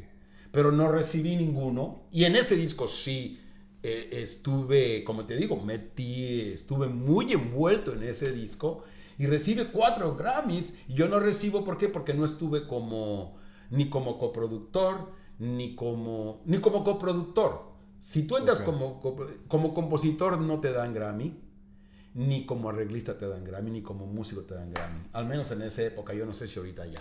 Pero no está, nada más daban a los productores. Sí. Y obviamente al artista, ¿no?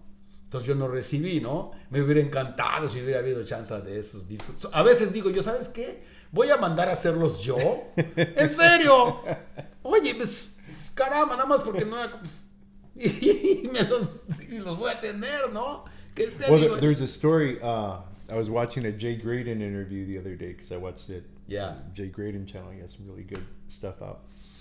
And he didn't take a Grammy credit for some reason with the Manhattan Transfer production that he did. And they ended up winning, and I forgot which album it was. It might have been Tonin or something like that. And he said, I guess he called, I forgot, it might have been Janice or something. He's like, hey, do you think you could retract that, me not caring about that credit, back X amount of years, whatever that was. Like retract, and like actually, saying, like, I'll take the credit now. I should have taken credit it. And like get the Grammy. Yeah, man. So something to that extent where he was like, I did some good work on that, and that album was recognized, man. And so I don't blame him, man. I think Grammys should be for songwriters. Obviously, they do get, but I don't know how, because in that I was a songwriter in many of the songs, and I didn't get one, so I don't know what happened there, and arrangers, and they don't, to this day, they don't get Grammys, and they should get Grammys because an arrangement is so important in a song, man. So anyway, but yeah. But this is, I'm so proud of this, and thank you to el señor Pepe Martinez, que he was incredible, and it was just a pleasure working with him. Just like it was a pleasure with Cudberto Perez, or with Robbie, or with Vinny, with Jerry Hay, with Michelle Colombier, with Jorge Calandrelli. Oh my God, what a genius, man! It's just I've been blessed. All my idols, my idols that I grew up, all of a sudden, and gracias a Luis Miguel, man. He opened the doors for me, and I'll be grateful for the rest of my life. That's awesome, man. To him. Well, I am so happy to have you on the channel. Brother, I followed your name. I knew you way before I knew you from the credits, from all the Luis Miguel credits, because I used to study them like baseball stats. No, because you're a musician at heart, brother. Yeah. You are a musician. Yeah. Music affects you very much, man. Yeah, you're a musician, brother. So I take it serious, man. Absolutely. Studying. Loyo. Oh my God, these Loyo guys. Thank right you. Here I appreciate this interview so much. I really do. I feel forgotten sometimes. I was like, man. It's you're over for me, But these type of things, and Ian too, man. It's like, So we have to give a big shout out to Ian as our production guy, production manager right here, production manager, camera, awesome lighting, Mr. Awesome Ian Ariola, engineer, also my awesome cousin, engineer, and he's an awesome engineer, and he does great with all the camera work and editing and stuff like that. Hey, we did some stuff with Ian engineering. Remember, eventually that's gonna come out, man. And you guys are gonna like it. I guarantee you, man. That was good. Some good stuff. More good original. Yeah, content. eventually it's gonna come out. Great stuff. I'm just waiting. And we got more of those awards. So, man. Más de los tacos allá por la fig. ¿Te acuerdas? Hey, nos va a llevar Ian otra vez a los tacos. The more dangerous the neighborhood, the better the tacos. The better the tacos, Exactly. And we were in danger that night. Straight so that was rough right there, but You know, you do what you got to do That for was some right. good That was tacos. fun, Fuimos man. tacos de sesos. Yeah, man. Oh, De man. lengua, I'm de Chilango, buche. brother. I'm Chilango. So, I come from all Yeah, that stuff, day bro. what we were doing, we were tracking something or whatever it was. Vamos por unos tacos. Yeah, Ian's like, bro. I know the spot. Yeah, bro, that was fun. Yeah, the more dangerous the neighborhood, the better the tacos. Heck yeah, that's what it is. No. Eventually, I'm gonna go back to this, and we keep working. But anyway, Yeah. this Yeah, was we'll talk wonderful. after And Yeah. there's you know what, there's more to talk man. about because I'd really like to No, go into there's still more. your stories about production Yeah, and your there's so much process, stuff. and yeah. I really want to hit your songwriting process on the next one. Yeah, absolutely. When like what your process is for Yeah. production and songwriting. Yeah. So we got to do part 2, segment 2, Yeah. and really Absolutely. focus and hone in on how those you aspects. what your production style was, because Yeah. there's so many different production styles Yeah. and producer styles. So Yeah. I want to know what your process was in the studio and is in the studio. Yeah. Whether it's, you know, the record plant or Yeah. my bedroom. Exactly. It doesn't matter. Right now, you have a Pro fully- Tools is Pro Tools. Exactly, is Pro Tools. brother. You But have a- no. But have on a the full serious list. note, there's a lot to Yeah. to I love dig to keep into. talking, Oh, bro. man, we can. That's just this is one. just the beginning, brother. There's so much stuff, but it's very entertaining, and it's good for me too. You know, it lifts my spirit, man. So, ladies and it's just a gentlemen, great Mr. thing. Francisco Loyo. Oh, Francisco thank you Loyo. so much, guys. Thank you so much for being with us and giving us some of your time to just check it out. And this guy is just great, man. This guy is perfect for this. He's extremely knowledgeable of music in general, all kinds of music. And please follow him, man. And ¿cómo se llama? Del Toro's Score. Or Del Toro's Score. If I'm not feeling lazy about pronouncing, Yeah. Del Toro's Score. Del Toro's Score. If I'm feeling That's a lazy, I'll great just say name. Del Toro's Score. But That's I really, a cool name, I was bro. trying to think of something suitable, but there's a lot of great things coming up. So follow him. We have Ulises Bella from Ozo Motley coming up. We have our buddy Julio. Yeah, we have Julio, absolutely. a great guitar player, Pablo, coming up soon. Pablo, tremendo, man. So, and that's just the Tremendo. beginning. Then we have Alex Seal coming up, amazing young guitar player who's probably, you know, he's at the top of his game right now. Oh, His he's a 20s. phenomenal, man. And He's I'm incredible. planning on interviewing him at a NAM show with, Okay. right after his gig with Protocol. Awesome. So Yeah. that's going to be good. Way to But go, Mr. bro. Francisco Loyo, Hey, Antonio. muchísimas gracias. Ian. Thank you, everyone. Yeah, Thank you, man. Ian. Yeah, man. And, Thank you, Antonio. Gracias a ti, man. We'll see you guys soon. There's a lot of good content coming up. A lot to look forward to. Wow.